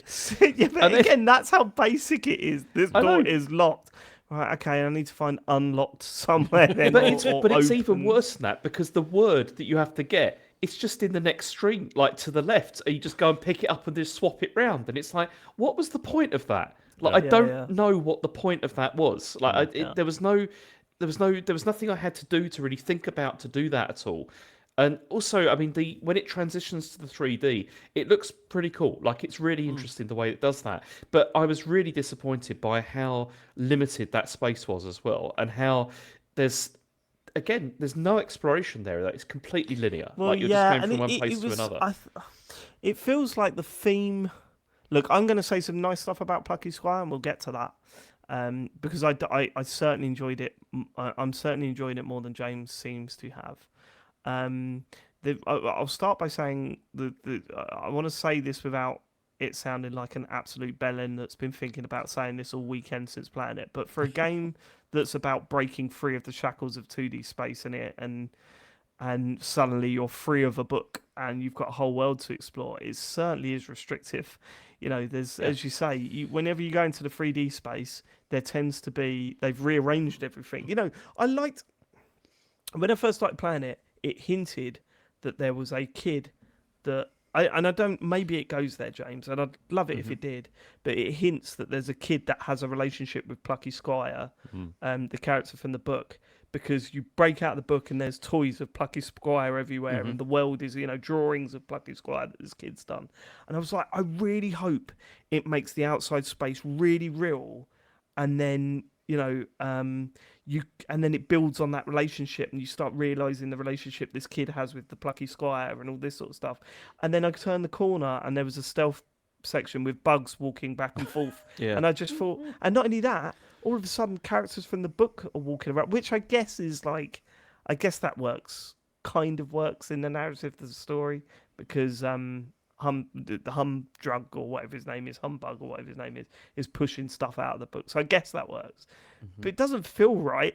Like, it doesn't feel like, it feels like it should be two separate spaces. And if you're doing a restricted game within the book to fit the narrative, once you're out of the book, it should feel real massive and open. Yeah. And it isn't, because there's like, It's like, we've set up another level for you. Yeah, we've set up another level here. And that's the This thing, isn't because a kid's desk. This is why would this put a ruler next to a rubber? Yeah. And then I some said this to dominoes James, and a 'cause dice. There's like the bits where so you'll be on the desk, but then there'll be bits of paper lying around that you can hop into and then travel around on those and then pop out somewhere else. But like I was saying to James, there are loads of those where it's like, but why would someone put this bit of paper here? It doesn't make any sense, other than the game designers went like, oh, well, we need to get the player from this bit to this bit. Yeah. Like, why would a child draw like a Zelda-style environment and then stick it so there's a bit on the table and then it goes up a wall and then around the corner? Doesn't make any sense. And then why would he then come in 5 minutes later and change all that into a different part around the thing? Yeah. And why, like, so when you're in the book, there are bushes and you can slash them and you get light bulbs, which are the currency. That's how you buy new moves and stuff. And then there comes a bit where you're out in the real world and there are little bushes, but they're obviously little cardboard cutouts that have been drawn and scribbled on. So obviously the implication being that the kid has done this. And you're supposed to slash them to get more money. And it's like, what? Breaking all kids' shit. Why am I running around at this table just trashing all this stuff that this kid has made? And While it's we're just- talking, like it doesn't work within the themes that is set out, and it doesn't work within what the narrative of the game is, right? So from an overall piece, I think it's frustrating because it is very mechanical for a game that should be about freedom, right? Yeah. But could I just, before we move on, one thing that I will say, and again, I will get lots of positive points about Plucky Squire because I do feel there is a lot to like here, as well as, I'm frustrated that it's not a 9 and 10, but it's not a 6. That's where I'm coming I would from. say it's a 6. I would say it's a 6. Well, I think because I've got other problems I disagree as well. there. Okay, we'll get to them, but the bulb stuff and the bush stuff is the worst thing this game does. Yeah. I hate it. Yeah, I it's hate it. So Pure busy there's a work for... there's a shop every now and then. There's like a little character, and you go up to them, and you can buy upgrades for things, and you can buy whatever. And what you pay for them is bulbs, which is what which I don't even know why they're bulbs, but there's I think bulbs they're supposed around. to be like inspiration, right? Right. Okay. Which you use to buy combat moves. Yeah, but you get them by slashing at bushes around the 3D space and the 2D space. And I was just like, this is dreadful, because this means whenever there's a bush anywhere, I have to go and slash all of them. So not all of them have light bulbs in them. Yeah. So you You then, have to check. it's just like... And you need loads of It's not them, fun. right? Yeah, you need tons of them. So if you walk into a room and there's bushes, you have to do it. Yeah. And it's like, I don't want to do this. This is awful. Awful game design. That is like, that's the worst thing about the game. That the currency system in this is absolute shit. It feels like, and this is really harsh, it feels like they just like saw that in like Zelda, like, oh, you slash bushes and sometimes there's a rupee in it, and they went, oh right, well we'll take that. But it doesn't work. But the difference here is at all. that in Zelda there are tons of ways to get rupees. Yes. And actually, exactly. very quickly in Zelda, you stop doing bothering, that because it's not worth your time. Yeah. Whereas in this, it feels like It's all the only you option. can do. Yeah, it's the only option. So I see what you're saying. See, can I just say? I mean, can I say other problems I've got with this? Because I've got one other major problem. I've with still this. got a few as well, but yeah, go on. Go on. See, my other problem with this is the writing and seriously, and not just Dave, come on. I love the writing in this. Dave just pulled a face. No, podcast I listeners. genuinely love the writing in this. I think it's really well written. It's the writing. Can I just finish? Right. It's It's the pacing of the way it's delivered. Right. Yeah, I agree with that. Every single time, particularly at the start of the game, but it persists throughout. Of like you enter a new screen and then you've got reams of dialogue like that are being like communicated to you. Imagine if the comparisons are there between this and Zelda, right? Imagine if every time you moved into a new screen in Zelda, the action stopped and you had to listen to some dialogue. Yeah, and the trouble with the dialogue is it's so verbose. Like, it's insane. Like, if this is supposed to be like a children's storybook, which is like the idea, there's no way that this would ever be published because it's so long. Come on. Look, No, he's right. Okay. No, yeah, I know. It goes on I for know, ages. But It's like you would never read this story hold to on, a hold on. child. Listen to this, right? You're absolutely right about the pacing. There is way too much dialogue and it's way too enforced, and it feels like you move forward a few spaces and you've got the next bit of dialogue that you have to go through, right? I don't see. It's the style of writing that I really like, and I think there are the characters all feel wildly different. Some of them are hilarious. Like, we love Moonbeard, the wizard that's guiding you around. Like, we love whenever he's on screen, and I'm playing it with Charlie for the most part.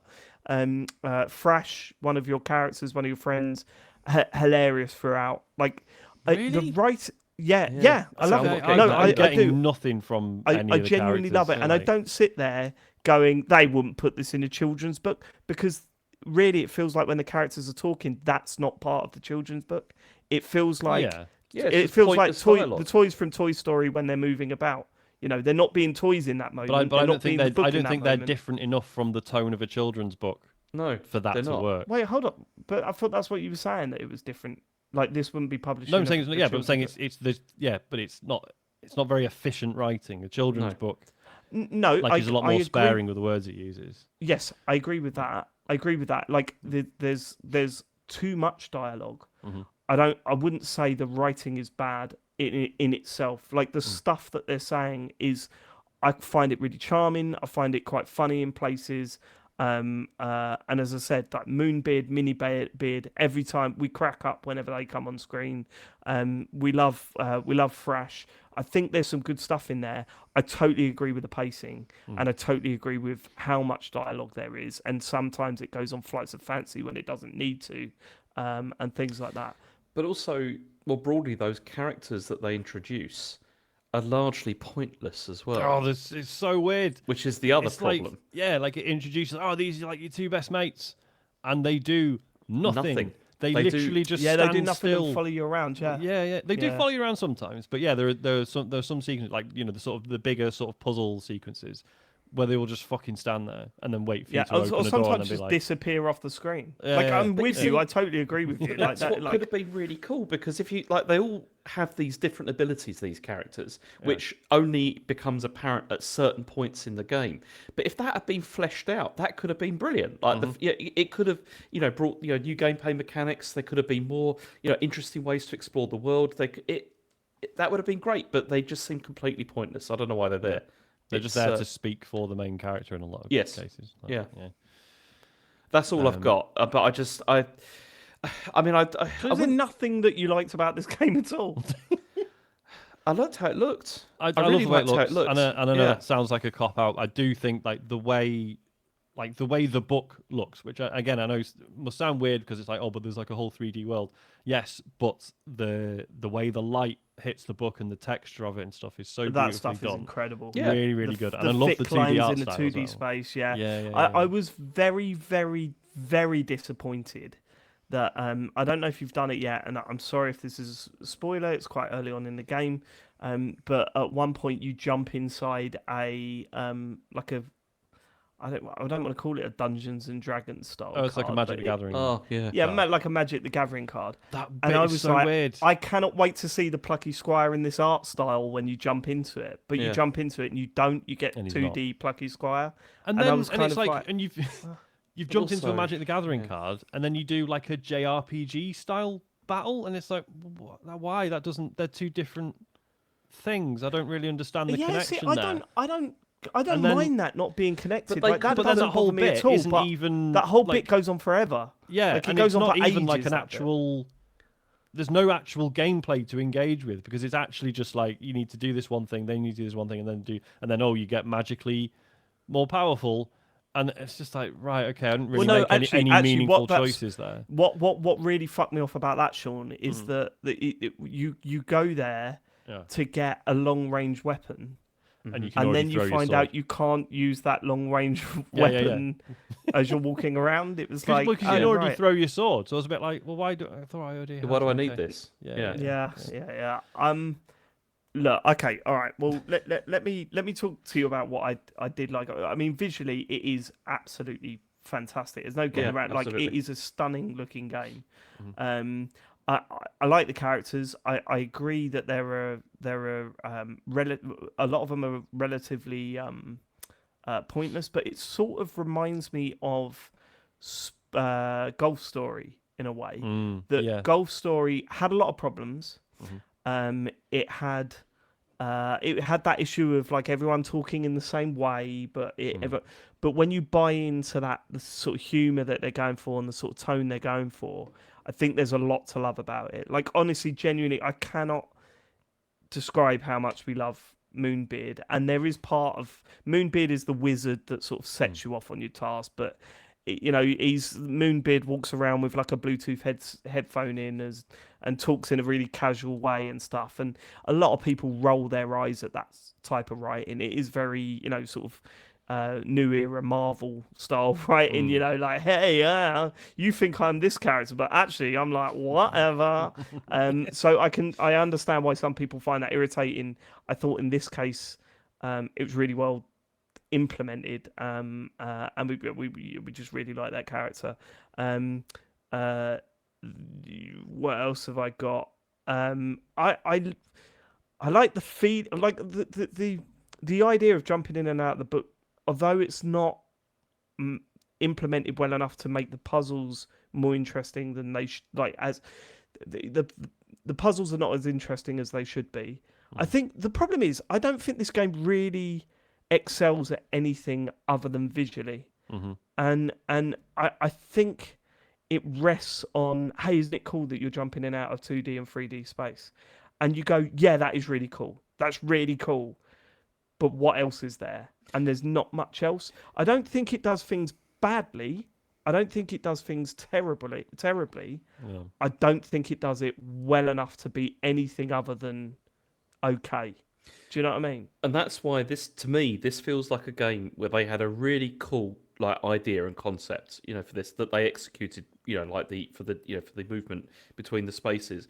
And I think that they thought we have to get this out quick because maybe someone else is gonna use similar style, something like that. Well, it could have been done. This could have done with a lot more time in development to have really become something, and it could have been so many things I don't. So many things I don't like about it are just poor design choices. Yeah. It's not necessarily well they'd have fixed this if they'd had more time. I think they're all right with the amount of dialogue. Like, do you know what I mean? I don't think they've played through it and gone like, oh, actually this is irritating as shit, but we can't change it now. I think they've been like, no, I think because some people don't mind that stuff, they really don't. Whereas to me, I'm like, why are you literally giving me a tutorial for something that you've already given me a tutorial for and I've done before? Why are you interrupting my play to like? I don't know why I phrased it like that. That was weird. Interrupting my play. Characters popping up saying, "There's enemies coming up. You'll have to defeat them with your sword." I'm like, "Yeah, I'm like 2 hours in. What the fuck?" You get that later with a bit. You get that later with a bit where you have to dig stuff, and it's like you've been doing it, and then it's like it comes up to this bit where it's like, might want to dig over there, and it's like, what is it? The X? Is it the X on the ground? Is that what's giving it away? That's what I'm supposed to do it. I don't know. That stuff just doesn't irritate me. That's what I mean. Yeah, but it's so tedious. Some people just aren't bothered by it, but it really winds me up. The problem I have with it is it's so tedious though, because you're just doing. And the puzzles aren't fun. Like you said, the switching the word stuff. It's just finding keys to put indoors. Like if it's a puzzle game, then so's fucking Doom. You know what I mean? Like it's. But the mechanic of actually doing it is not fun. That's the problem. And like I say, I was only sort of 3 hours in or whatever, and even I felt there were several times where like, okay, like I've learned, like I'm in this sort of big puzzle section, I've learned a new mechanic or whatever, and I've moved the words around, and then there'll just be like one more barrier to progression, which just means going back to the start and just picking up a word and taking it all the way back again. I'm like, this isn't fun. You could have just taken that out and let me move on. Yeah, it's weird. The other thing it does is where it introduces turning pages to go back further into the game to find the answer to a puzzle and bringing stuff. And I was like, wow, that's exciting. And even in the tutorial, it says when you're on a page where it has what you need, it flashes to let you know that it's there. And I was like, it doesn't just flash if there's something else to be found on that page. But that's it. The something else is always the answer to the puzzle. Like the biggest problem is they don't seem to trust people, the player to figure things 100%. Out at all. Yeah. It's totally. Like we have, and I think when you look at something like Tunic, right, which I didn't get on with, perhaps puts a bit too much trust in me because I was a bit too thick. But then you look at when you look into it and how fucking clever that game is, and it's so impressive, and this is just nowhere. Well, close. yeah, but it's never something like trying Cocoon, to be. right? And how we said like last year about how Cocoon really cleverly fences off the things you no longer need. Like this game doesn't do that, right? But I don't think games like the fencing off thing. I sort of get, I understand that. But then you never feel like the game is asking you to explore more than the pages you're on or the page that you were on previously. But again, it's like, but I can turn the pages, like I can go all like load, like really far back. It's like, but you probably won't need to. No, you'll Like never it's- need to. No. Yeah. I don't think a game necessarily needs to be as complicated as something like Tunic, because that game No, really yeah, put yeah, me yeah. off. Like I'm more likely to finish this game than I ever was Tunic, Mhm, because Tunic was just too obtuse for me. Yeah. And I was Yeah, like, yeah, oh, no, which I is don't fair. want to play games like this. So you know, I just want a fun experience. Mhm. What's really weird about this game, really weird, is that Charlie, my 5-year-old, is intensely into it. Like not like he's stopped playing Astrobot, which he was really into, Mhm. and this is all he wants to do: either sit and watch me play it, or he wants to play. Like I've never seen him like this, and he's like I heard him in the other room today, and it was like. He was like, "Oh, you take that," as he was hitting like spiders, and he went, "Yeah, because I'm the Plucky Squire," and I was like, what the fuck is going on with you? Like that's he's having great. a real Yeah. connection to this game, and I can't No, good. work out why. Mhm. I can't But work that's the out thing. why. If he's really into it, that's great. You know, if you Yeah, if it you- is great. It's irritating because there are parts of this game that are, if you are going for that age group, and I would go, oh, I totally get why you've made it so simple. You're not aiming it at us. You want a kid to play this and to be able to. Why are there instant foul stealth sections Yep. near the start of the game? That makes no sense. If you're going for that audience, you've fucked it big time putting instant fail stealth sections right at the start of the game. Completely unnecessarily as well. Like And especially they're the early irritating ones. as Like, fuck. yeah, Yeah, they're really and the fact that irritating. like when you're in the book, there will be bits where there's like higher and lower ledges or whatever, and you've got a jump button, which is A on the Xbox, and you can jump, but you can't jump up onto anything, and you can't jump off anything unless you go to like a specific marked spot and press the Y button to jump down. And you're just like, why? It's so strange. Yeah, look, this game is full of that stuff, and I can't Yeah. defend it on that. I will defend it on the writing itself. I will not defend it on the pacing and the amount of times it just stops you doing something to send. Like for example, this is not Neon White, where it was pages of dialogue that wasn't fun to read. Like I'm having could skip fun that, reading this stuff. I just wish it was less frequent. I didn't need this snail to go, hey, every 5 seconds and go, listen to me for a bit. You know, I'm the one character that can just appear on any paper for reasons. we're not really gonna talk it does loads of video gamey stuff like that. Like there was one bit where it was like, well, look, let me just create a portal for you here so you can jump. And I was like, well, do that everywhere then. Yeah, Because send me to half the end of the game is game. trying to activate a portal. Do you know? I'm going to complete it because I'm having a good time with it. Am I putting this anywhere near my Game of the Year list? Absolutely not. Like it's not anywhere. Like this game, I think has been. Someone's gone there a bookworm. All right, I thought I can't remember all those little. I was swinging a lot of slugs. I will get to the end of it. I'm enjoying it. I can't defend it on the things that we've said. And as I said, no one in my Game of the Year list. But not every game has to be, for me to have a good time with it. There's a few people that, like Harry said, what are you going to be talking about on the podcast tonight? What game are you focusing on? And I went with the Plucky Squire. And he went, oh yeah, you enjoying it? And I went, it's okay. And I think that's how you describe that game. It sounds like you had more of a negative reaction than I did, but even for someone that's enjoying a lot of what it's doing, I can only say it's an okay game. Like you wouldn't go above that. And that's the thing, because I wouldn't say I hated the game. Like, I didn't absolutely hate it at all. I was just disappointed. Like I just really, I think it's just disappointing, and I don't think it helps that we're coming off the back of Astrobot. Yeah, that's absolutely true. It was Can I get FC25 out of the way before we go to UFO 50? Because I really want to hear about that. Go for it.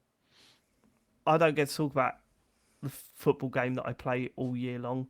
I spent 300 hours on FC24, believe it or not, and it's frustrating because when I have to play a game for the show and I get in text messages from all my mates asking me to come on pro clubs, which if you don't know, it's where you create a football team, you create a player, and you play as just that player with your mates. You can do 11v11 if you've got enough mates. I've not got enough mates. I've only got about 5 or 6 that, well, I think it's 5 that play regularly. The new FC25 comes out and everyone gets excited because we release a retained list from the squad. Because not only do you create your own characters, you create characters for your AI. So we've got, and I know this is shit, and I got shit for talking about FC24 too much, but we've got a player that's essentially Shrek. We've got a player that's Tom Selleck, and and then we announced who we were keeping from that pool of AI players to take through with us, and then we've started creating new ones like Mr. Pigden, which is Ian Wright's teacher from when he was a kid. Yeah, I've seen the clip. Mr. Pigden, I'm alive, he says. So we've got him in goal. Who's sadly passed away since.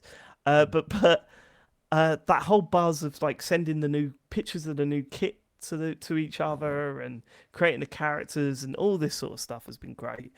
FIFA blows my mind because it's one of the most successful series in video game history. It still makes billions and billions of dollars every fucking year it comes out. There are still some of the same bugs in this game that's been in the last one and the one before it.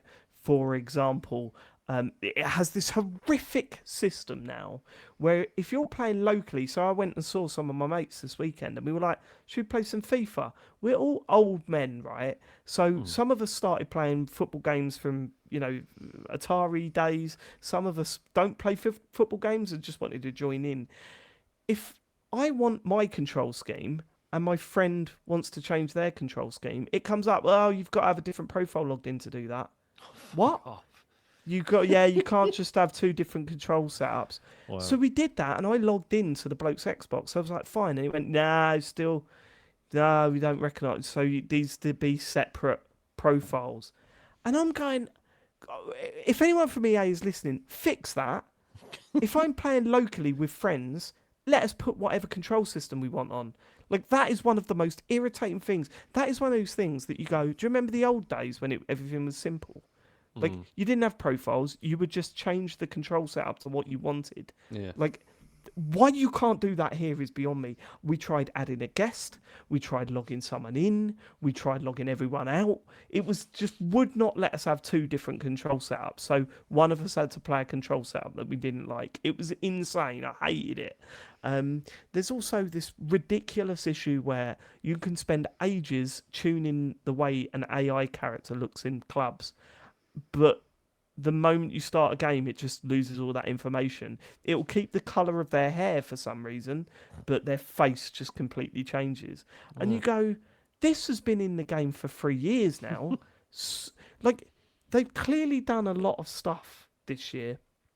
They've introduced Rush, which is a replacement for Volta. They've been trying to make a more limited version of FIFA for years, right? They've been trying to make 5-a-side matches for years. I think the way they're going about, I've not tried it yet, but I think the way they've gone about is the most interesting in that they're not changing the way you play the game. They're just reducing the size of the pitch and doing 6-player teams or whatever, 5-player teams or whatever, which makes sense. So the physics, the actions that you take, that you do, everything is as it would be on the normal FIFA.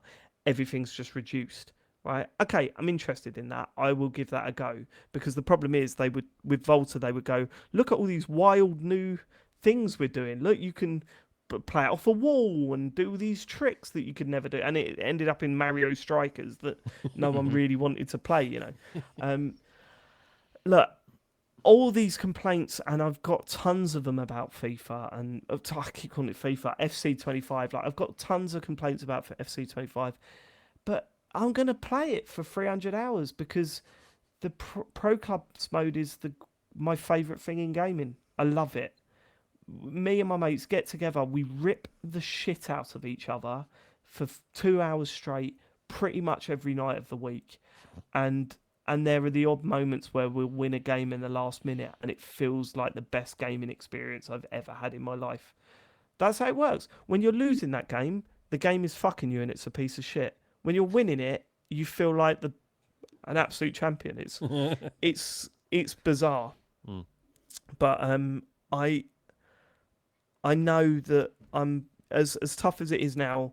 Launch the game. The game officially comes out Friday. We got early access. I was given a code from a friend. Should say that. And there are there are. I know that building up my character in clubs takes, 3 months before you're at a level where you can actually compete. So for the first 3 months, you're just getting battered every time you play, and it's horrible experience. But I know once we get there and all my team get there, we're gonna have the best time of it. It's just, I don't know. I wish just once they would go. We're making billions of dollars. Let's fix these stupid little things that are pissing everyone off. I'll tell you because I've played it a bit, but I mean, as you know, I mostly just play career mode, and they've really done a lot to that. But at the moment, I'm not entirely sure whether I like it or not because they've added like an awful lot of like changes to the way the system works. But the biggest changes they've made are interface changes, which feel very overly complicated compared to how they were before. So it's still kind of the same options, but the way they've been set out, it's not. It's just fiddly. Like it's become very, Well, very this is fiddly. it. I agree. I said that last night when I was playing. When I was going through setting up the club and other bits and pieces with my character. It feels like you've got to take one or two more presses to get to where you need to get to. Yeah. Like, but that could be the fact that we were so used to the menu system before. Like they've had that same menu system for about 5 or 6 years, and now they're changing things slightly. That maybe we just need to get used to it again. Yeah, You know? because at the moment it feels like it's sort of like tabs of tabs of tabs, like between things, and it's like it just. But yeah, maybe it requires getting used to. And that's the problem with FC that EA have with FC, isn't it? I mean, it's a nice problem for them to have because they've got no competition, but it really is one of those games. It's like we can't change too much because if we change too much, people are gonna really kick off, and it could destroy the game. So we have to do no work between releases, if anything. Yeah, it feels like they've done a lot of front end stuff and they haven't addressed the issues that people have had for years. And it's as a fan of that game mode and as someone that knows that this is them for the next year, it's really frustrating, man. It is really frustrating that they haven't picked up on that stuff. But that's FC25. I know Sean was a big fan of that part of the show. Yeah, mate. Love it. We're now speaking about a game that is right up his street. Well, yes and no. So this is UFO 50. This is a new game from Mossmouth, among others. Derek Yu, I think, who made Spelunky and Spelunky 2. And it's a very strange game because it is 50 games. The idea is that you, the player, have found an old box full of all your games you had for this, or like all the games by this one development studio, right? For this like fictional console, I think they call it like the LX, but it's very clearly like a NES, right, or maybe an MSX or whatever. And the idea is, you've got this catalog of all the games made by this one company. Now, my understanding is there is a bit of a story there, or at least like an interesting sort of series of like observations about shifts in game design and stuff, right? I'm not there yet. This is going to be like a really slow burn for me, I think, because you can play the games in any order you want, right? They're literally all just spread out in front of you, and like it's quite cool because they're all like little cartridges, and the first time you choose one, you blow the dust off it. So like they're all sort of grayed out, and then as you choose one, it's like blows, and then all the dust comes off in it. So that's how you can see which ones you played, and like I just started. I started doing it chronologically, and like I would argue. I mean, maybe I'll change my mind. Certainly the first game I would argue is legitimately bad, right? But is that by design, right? Because it's authentic to it's this this team's like first game on this new platform. That's probably on purpose. I don't think they designed it to like not be fun, but it's certainly it's authentic to the time and to the the narrative the game is trying to put across, that it's this studio's first game. It's like a 2D platformer, and you're just this like guy who moves really slowly, and he has quite an awkward jump. It's a bit Jet Set Willy. I know some people still defend that game, but I don't know. And you have a little knife, and there's like enemies, and you have to time the attacks just right, or they'll just fucking kill you. And it's like there's this you can tell that there's a map, right? There's like in the bottom corner, there's like a grid, but it doesn't show you the map as you move around. You can see how you're moving around on the grid, but I think the implication is it's like in the old days where you drew your own fucking maps, right? And I think you sort of maybe encouraged to do that. So I played the first few, and yeah, initially they start getting a bit better, and then I thought, right, I'm going to start jumping around. I'm just going to find stuff that looks cool. There's one, I can't remember the names because I've played quite a few of them now. There's one that's like, it's basically Windjammers, but it's like sort of feudal Japan themed. So there's all ninjas and samurai and stuff. So you're like hitting a ball at each other, and you have special moves that you charge up. Like that's genuinely really good. Oh, thank you, Chris in the chat says Bushido ball. And then there's one called Chameleon, which I've now actually spent quite a bit of time on. That's the one I've got really sort of into. Where it's like this top-down puzzle game where you're a chameleon, and there's all these like frogs, or later on there's like alligators dotted around, and they have like a field of view, right? There you can sort of press a button and you can see where the animals can see, and you essentially have like, you remember the camouflage system in Metal Gear Solid 4? Like you've got that, so you stand on the, there might be like some blue tiles, you stand on a blue one, you press your chameleon button, your camouflage button, and you turn blue, and then you cannot be seen as long as you're on blue tiles. And then so you're sort of trying to navigate around these levels, and there's like 2 objects to find, and then there's like a baby chameleon you can rescue. Completely optional, but I'm really enjoying like rinsing each level before moving on.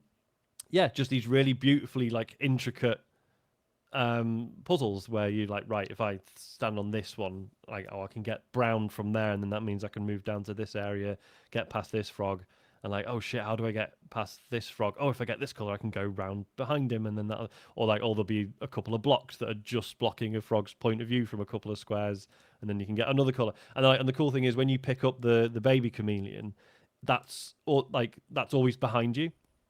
So when you press the camouflage button, it also picks up whatever color it's on. So there might be some situations where like, right, I need us both to be green, but I need to reach a spot where there are 2 green squares next to each other, so that we can both get. So little things like that, and it just gets, and the way it sort of slowly gets more and more complicated. And then as I say, it introduces alligators which like move around, so they're sort of patrolling the screen.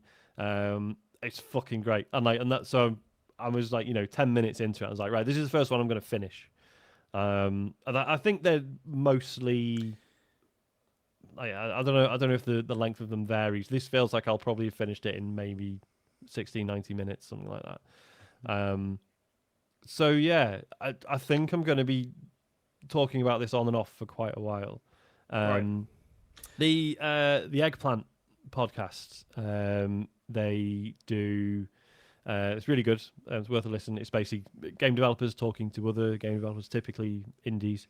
They are doing so over the next year. They are doing one show a week, and each one is going to be about each of the games from UFO 50, which I think is going to be absolutely fascinating. Because I'm kind of excited for them to talk about the ones I didn't like so much, and maybe hopefully find a way into them. Yeah, it's a really fascinating thing, and I think it's going to take a long time for me to really sort of dig into it. I don't envy anyone who had to review it because it's huge. Yeah. So Also, it sounds like there's a rate... load of shit that you need to fucking uncover as well and piece together. So reviewing this sort of thing is like, you look like an idiot in a couple of years' time where all this stuff has been found within this game. You look like a complete idiot if your review is, this is a fun few retro style It feels games. a bit like Dark Souls in that, it's like with the initial reviews, no one knew what they were fucking talking about, right? It took so long for everyone to really sort of mine it. Yeah, sorry, James, you. I was going to say because that it is 50. Is it 50 games? Is that it's 50 whole games? thing? Yeah. Because I've heard that the hit rate is pretty high in terms of them. Yeah, like being. Very I good. think I just got unlucky. Like I say, if if you decide to buy this and play this, don't worry about going chronologically because, like I say, I think the first game is not representative necessarily. Could this work on consoles? Oh, 100%. I've just played this on the Steam Deck, so Right, it's just- okay. Yeah, why the fuck is this not coming out for anything better? I assume it is, right? It has to be. Never assume, mate. Makes an It's ass Narso. you and me. You and me. Yeah. I Chris really mentioned wanna in the play chat this. apparently one of the games is a 20-hour JRPG. Excellent. So there you go. I really want to play this game. I really want to play it. It kind of sucks because I'm probably not going to put it on the game of the year list because I think I'm still going to be digging through it at that point. Right. Maybe I'll have played enough to be like, yeah, no, fuck it, this is really important or whatever. But yeah, do you know when I super said, because interesting. obviously I said last week, what is this game? Mhm. I don't remember seeing the adverts for this, or the trailers for this, so I don't know why I missed it. I don't think we've seen. I don't think it's been on a showcase. No, I or thought anything Matt we've said it was on a watched, but Talksover, but yeah. Oh, maybe. when I looked at it, I thought this looks utterly incredible. I love this. Like, I really, really love the look of this. And I really want to play it. But I also thought, all these games laid out on the screen reminds me of Nintendo Retro, what is it, World Championship? Yeah. Oh yeah. Fucking, what happened to that? Yeah, I never went back to that. That was weird, wasn't it? Yeah. Fucking hell. I paid money for that I worked for. Mad, isn't it? Mad, isn't it? The other thing I was going to talk about fairly quickly, although interestingly, it's another sort of fantasy fake console thing. P8 Go. So I've talked before about Pico-8, which is a fantasy console, i.e., it's a program that you load up on your computer, and it behaves like it's its own little computer, and you can get games for it. It had if you buy, so you have to buy Pico-8. You can play many of the games like standalone in the browser, but you can also buy actual Pico-8, and then that gives you an access to a thing called Splore, which is basically it's like an online repository of games that people have made and they've just put up there for free. And so you can look at everything that's been uploaded recently, or you can look at some sort of curated stuff, which is very cool. But what the makers of P8GO have done, so this is only on Android as far as I'm aware, is it kind of takes that and sort of fuses it with TikTok.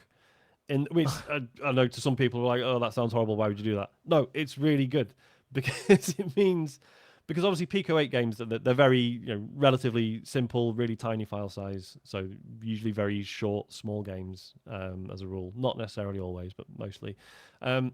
So it's really cool having a way to play those, which is just on your phone, on screen buttons, which to mixed results, but you can swipe up and it just brings you another random game, and you can just keep doing that. So as well. good. It's really good, and then That sounds anything so you like, fucking good. yeah, and anything you like, you can just save it to your collection, and then it stays with you permanently. You can just load it up whenever you want, and it's really good. It's really good fun because it's sort of because it leans into that sort of slightly. Disposable is the wrong word, but all these games are supposed to be short-lived, and it's fine to play something for 3 minutes and be like, right, whatever, swipe, next game, and yeah, just a really fun way of discovering stuff on there. Well worth a look if you've got Android. See, apparently I've it's not heard of iOS, as soon as I heard of the Pico though, I don't know why, but I thought it was talking about the Sega Pico, and so I thought. What's that? I thought, why are they emulating that? Yeah, no, it's It totally. really reminds me of when I get one of these retro consoles or whatever.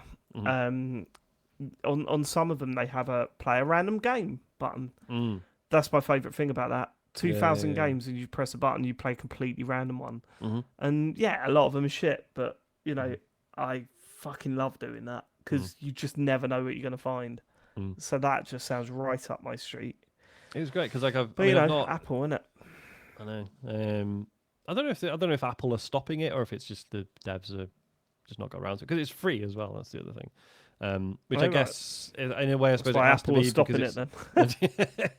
I suppose it has to be because obviously they've put Using this other app people's together, content but and that. it's using everyone else's games and not paying anyone, I guess.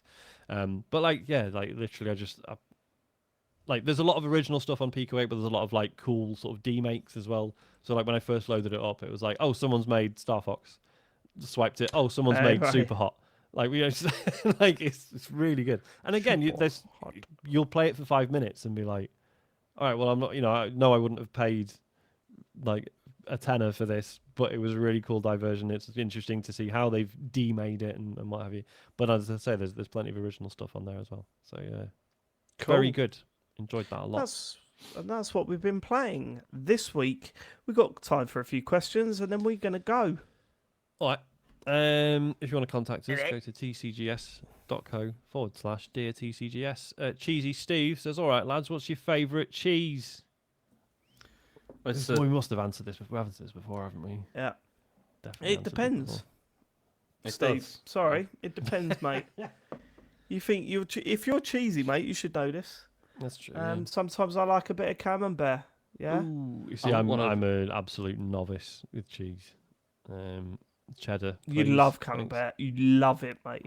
You sit there, you bake it, yeah, I know. and Lou's a then big fan, you but dip fucking bits of just chopped up bits of pita bread, and you go, "Ooh, look at me! I'm middle class. I'm middle class." And you got that. I do Love say that all shit. the time, to be fair. Yeah. Go on, James. You've probably got a better. I mean, answer. it's impossible to choose. Like, it's absolutely. You can only eat impossible. one cheese for the rest of your life. Go. Don't do this to me. Yeah, well, I'm doing it to you, boy. It's not real, Come on. James. It's not enforceable. I don't know because I wouldn't want to exclude anything. Oh, go on. Top 3 then. Or is that still... Okay, Wensleydale. No, don't make it easier for him. One for the rest of your life. I'm just that's all you can interested. eat. Because it doesn't mean your favourite cheese. Because not necessarily your favourite cheese. You're like, I like a bit of Wensleydale, right? That's my favourite. But for the rest of my life, it's got to be it's cheddar. different. Yeah, You know what I mean? I Come on. wouldn't be cheddar. I wouldn't go for cheddar. Mozzarella. That's not a bad choice. Is that cheese? Yeah. Mozzarella cheese. Yeah. I've just had an image of people going, well, technically it's not cheese. Yeah. Halloumi isn't cheese.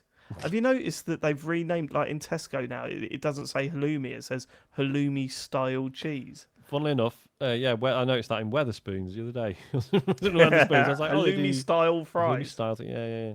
I wonder what they actually are. I wonder what the Pig shit. the legal Pig pig shit. shit. They make out of pig shit. Well, it tastes great, so fair play to them. That was a joke. Actually- Please actually do not prefer sue it. me, Weatherspoons. I actually prefer it. So- Better if anything. Any other All right, cheeses, James is reluctant to answer. he's not. No, I can't do it. Yeah, you can. I Don't be. can't. Oh, grow up. Yes, you can. Hey, man, I can't. I love cheese too much. I can't pick one. Yeah, you It's can. true. I can't think of anything right now that's like just. What's in your lockbox at the moment? What you got going on in there? I don't know actually. We've run out. The bollocks. Don't believe that. It's true. We've run out of cheese. I had the last of it Yeah. today. Oh, blimey. What was it? It was just like some sliced cheddar.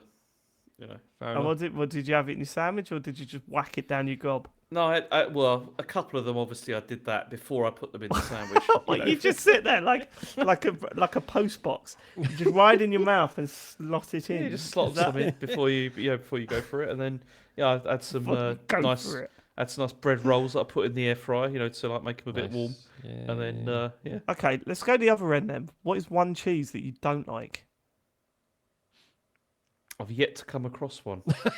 I'm not joking. Never met a cheese you Filthy. didn't like. Yeah. But even that blue stuff with the, you know, like that blue... Stilton's that's great. Stilton. Yes. I'd love to see your mastermind, your specialist subject. Hey, cheese. I'll never forget. Do you remember when we felt bad that he didn't get any Christmas presents, so we sent him a basket of cheese, and That I've was so never good. seen someone that happy in his life, Yeah. That and was we've great. not received a gift back from him at any It point. was very nice. I'm joking. I'm joking. He's given My, us switches. My Go on. my local farm shop. We've all got one, I'm sure. Nope. Does a My local farm shop's Lidl. Go on. Sorry. they do a sticky toffee cheese. I don't actually know what's in it. It's obviously very sweet. I don't know. I think it's like fruit and stuff they put in it, but it's fucking lovely. The other day I was feasting upon. I was basically getting a bit of that. I was getting a little Ritz cracker, bit of butter on it, bit of sticky toffee cheese, followed by a grape. It's fucking lovely. Oh, well, you got to be classy. That's it. I mean, that's where the class comes from, isn't it? Eh?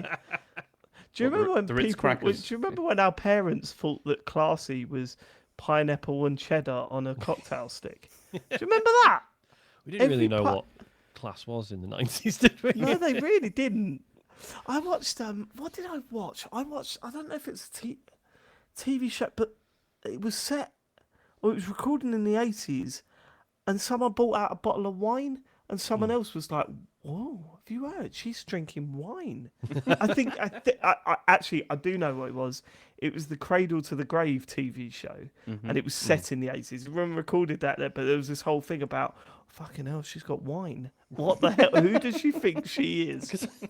Like I've mentioned before, like growing up, food wasn't really. I mean, obviously we ate food, but it wasn't really like a big thing in our family. Like mum and dad aren't big cooks or anything. Right. But obviously, you know, as you grow up, part of you thinks like, well, is that just because there wasn't as much, like in terms of ingredients and stuff? Was there just like was the selection just not there? Like I would love to be able to like. It must have been harder to get hold of. I mean, I think there's like a factor of that. Yeah. Yeah.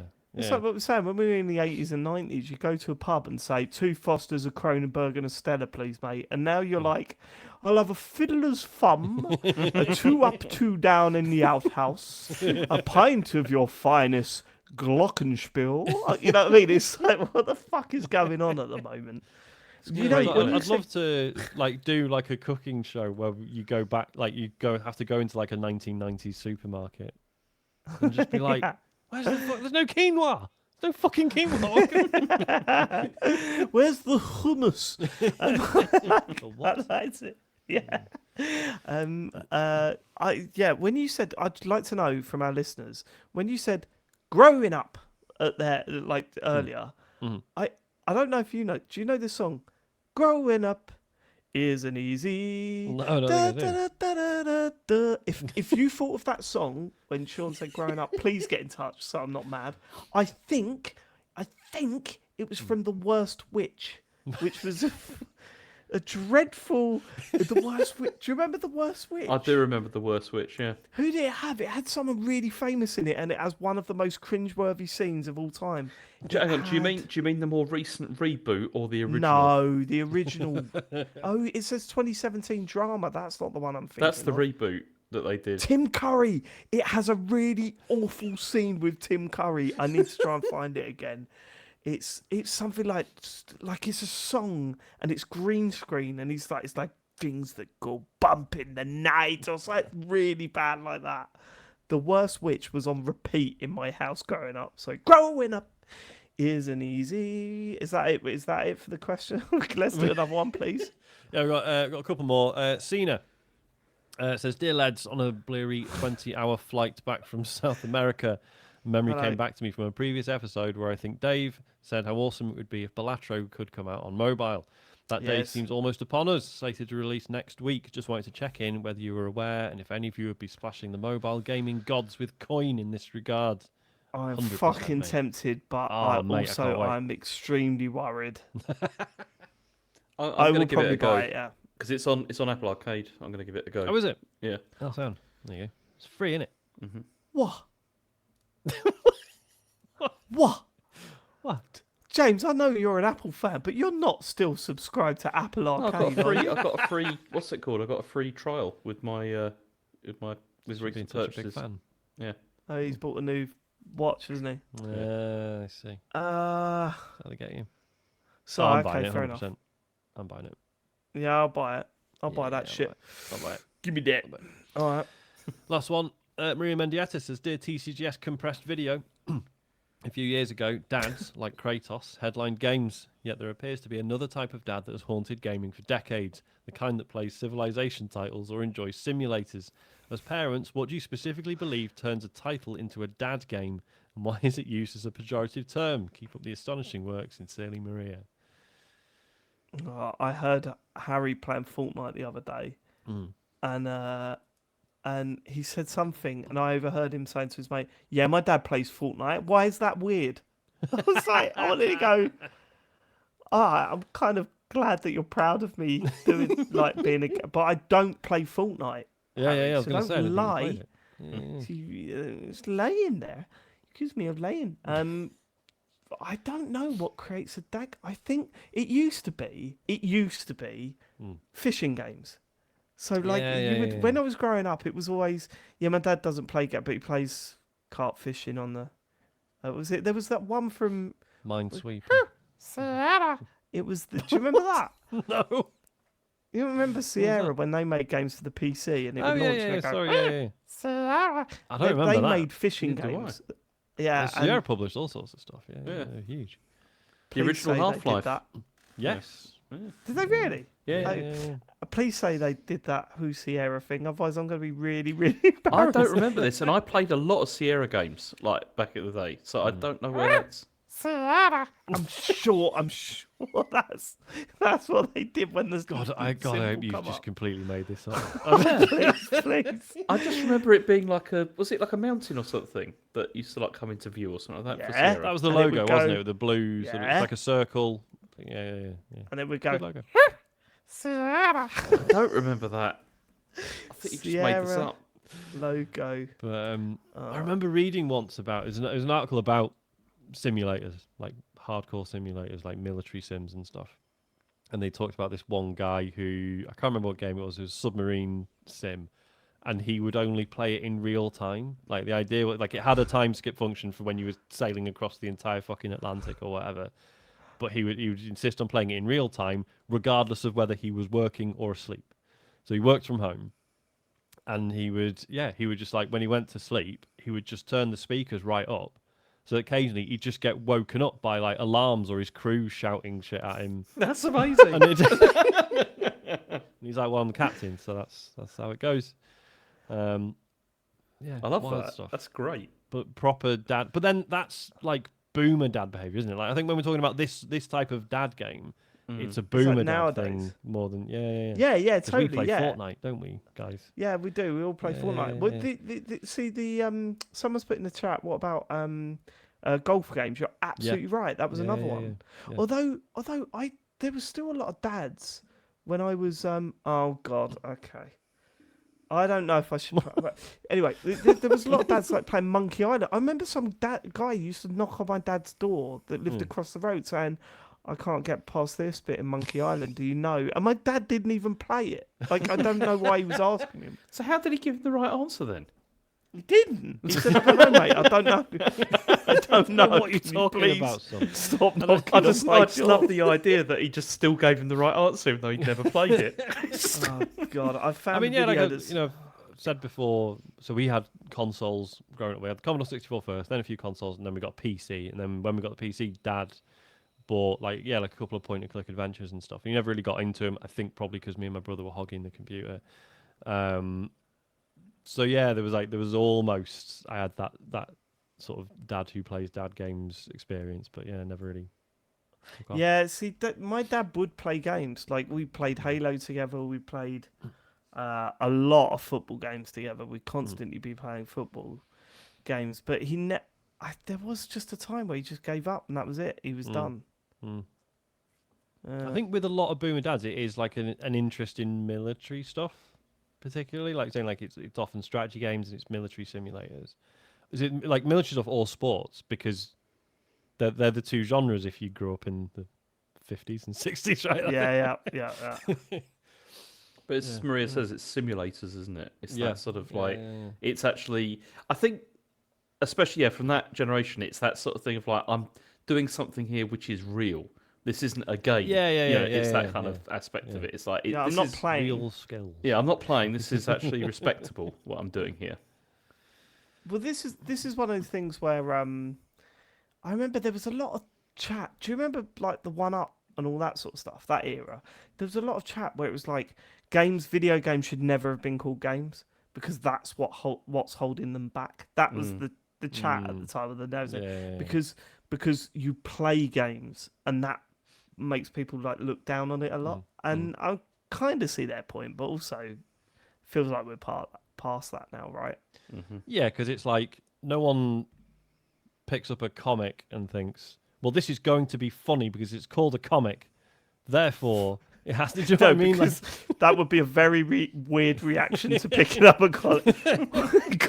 you know what I mean? Though you don't. Being in like, W.H. Smith's and a bloke next to you going to be reaches across and picks up the Beano and says, well, "This is going to be funny, David." And I go, you "How know do you know what my I name?" mean? Stop being difficult. Sorry.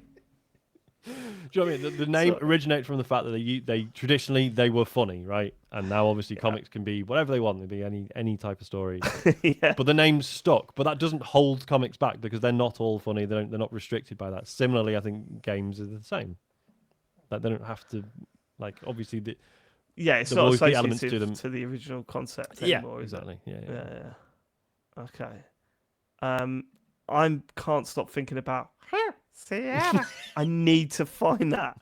I need to find it to prove that I'm not insane. Is that it for the questions? That's it for the questions. James, socials. Okay.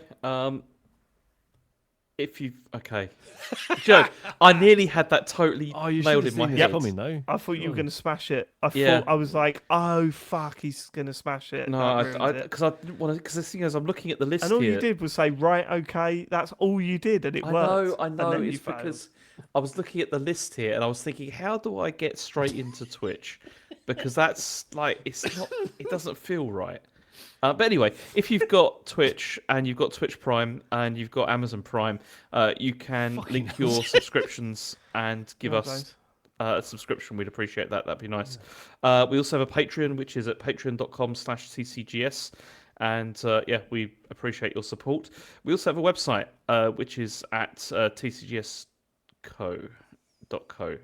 where you can access our store, where we have some really nice like t-shirts and all sorts of stuff. Got lovely t-shirts of me. Yeah, which you can, Got which lovely Sean ones. designed that are brilliant. So you should buy them because they're nice. And then other thing, next Wednesday we've got the Wednesday after this one that you're listening to this podcast on, we're doing our Game Stars Talks Over with Ian Lee, which will be exciting. That is big. That is going to be big.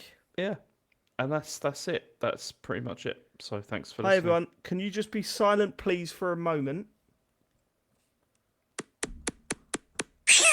Sierra. Come on, baby. I don't remember that. What game was that You got for? an AI to do that.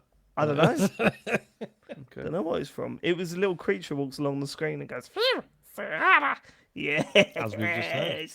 Fair dues. I'm well happy. Well happy with that. Thank you so much for listening to the podcast this week. Will be more of a podcast next week's time when we talk. And thank you for living it. We will catch you on the next podcast. I've not slept. Yeah, Isaac's had Goodbye. toothache. I'm on the back foot. Mine was everyone. self-inflicted. Okay. Bye everyone. Bye. Love Bye-bye. you. Bye. Bye bye.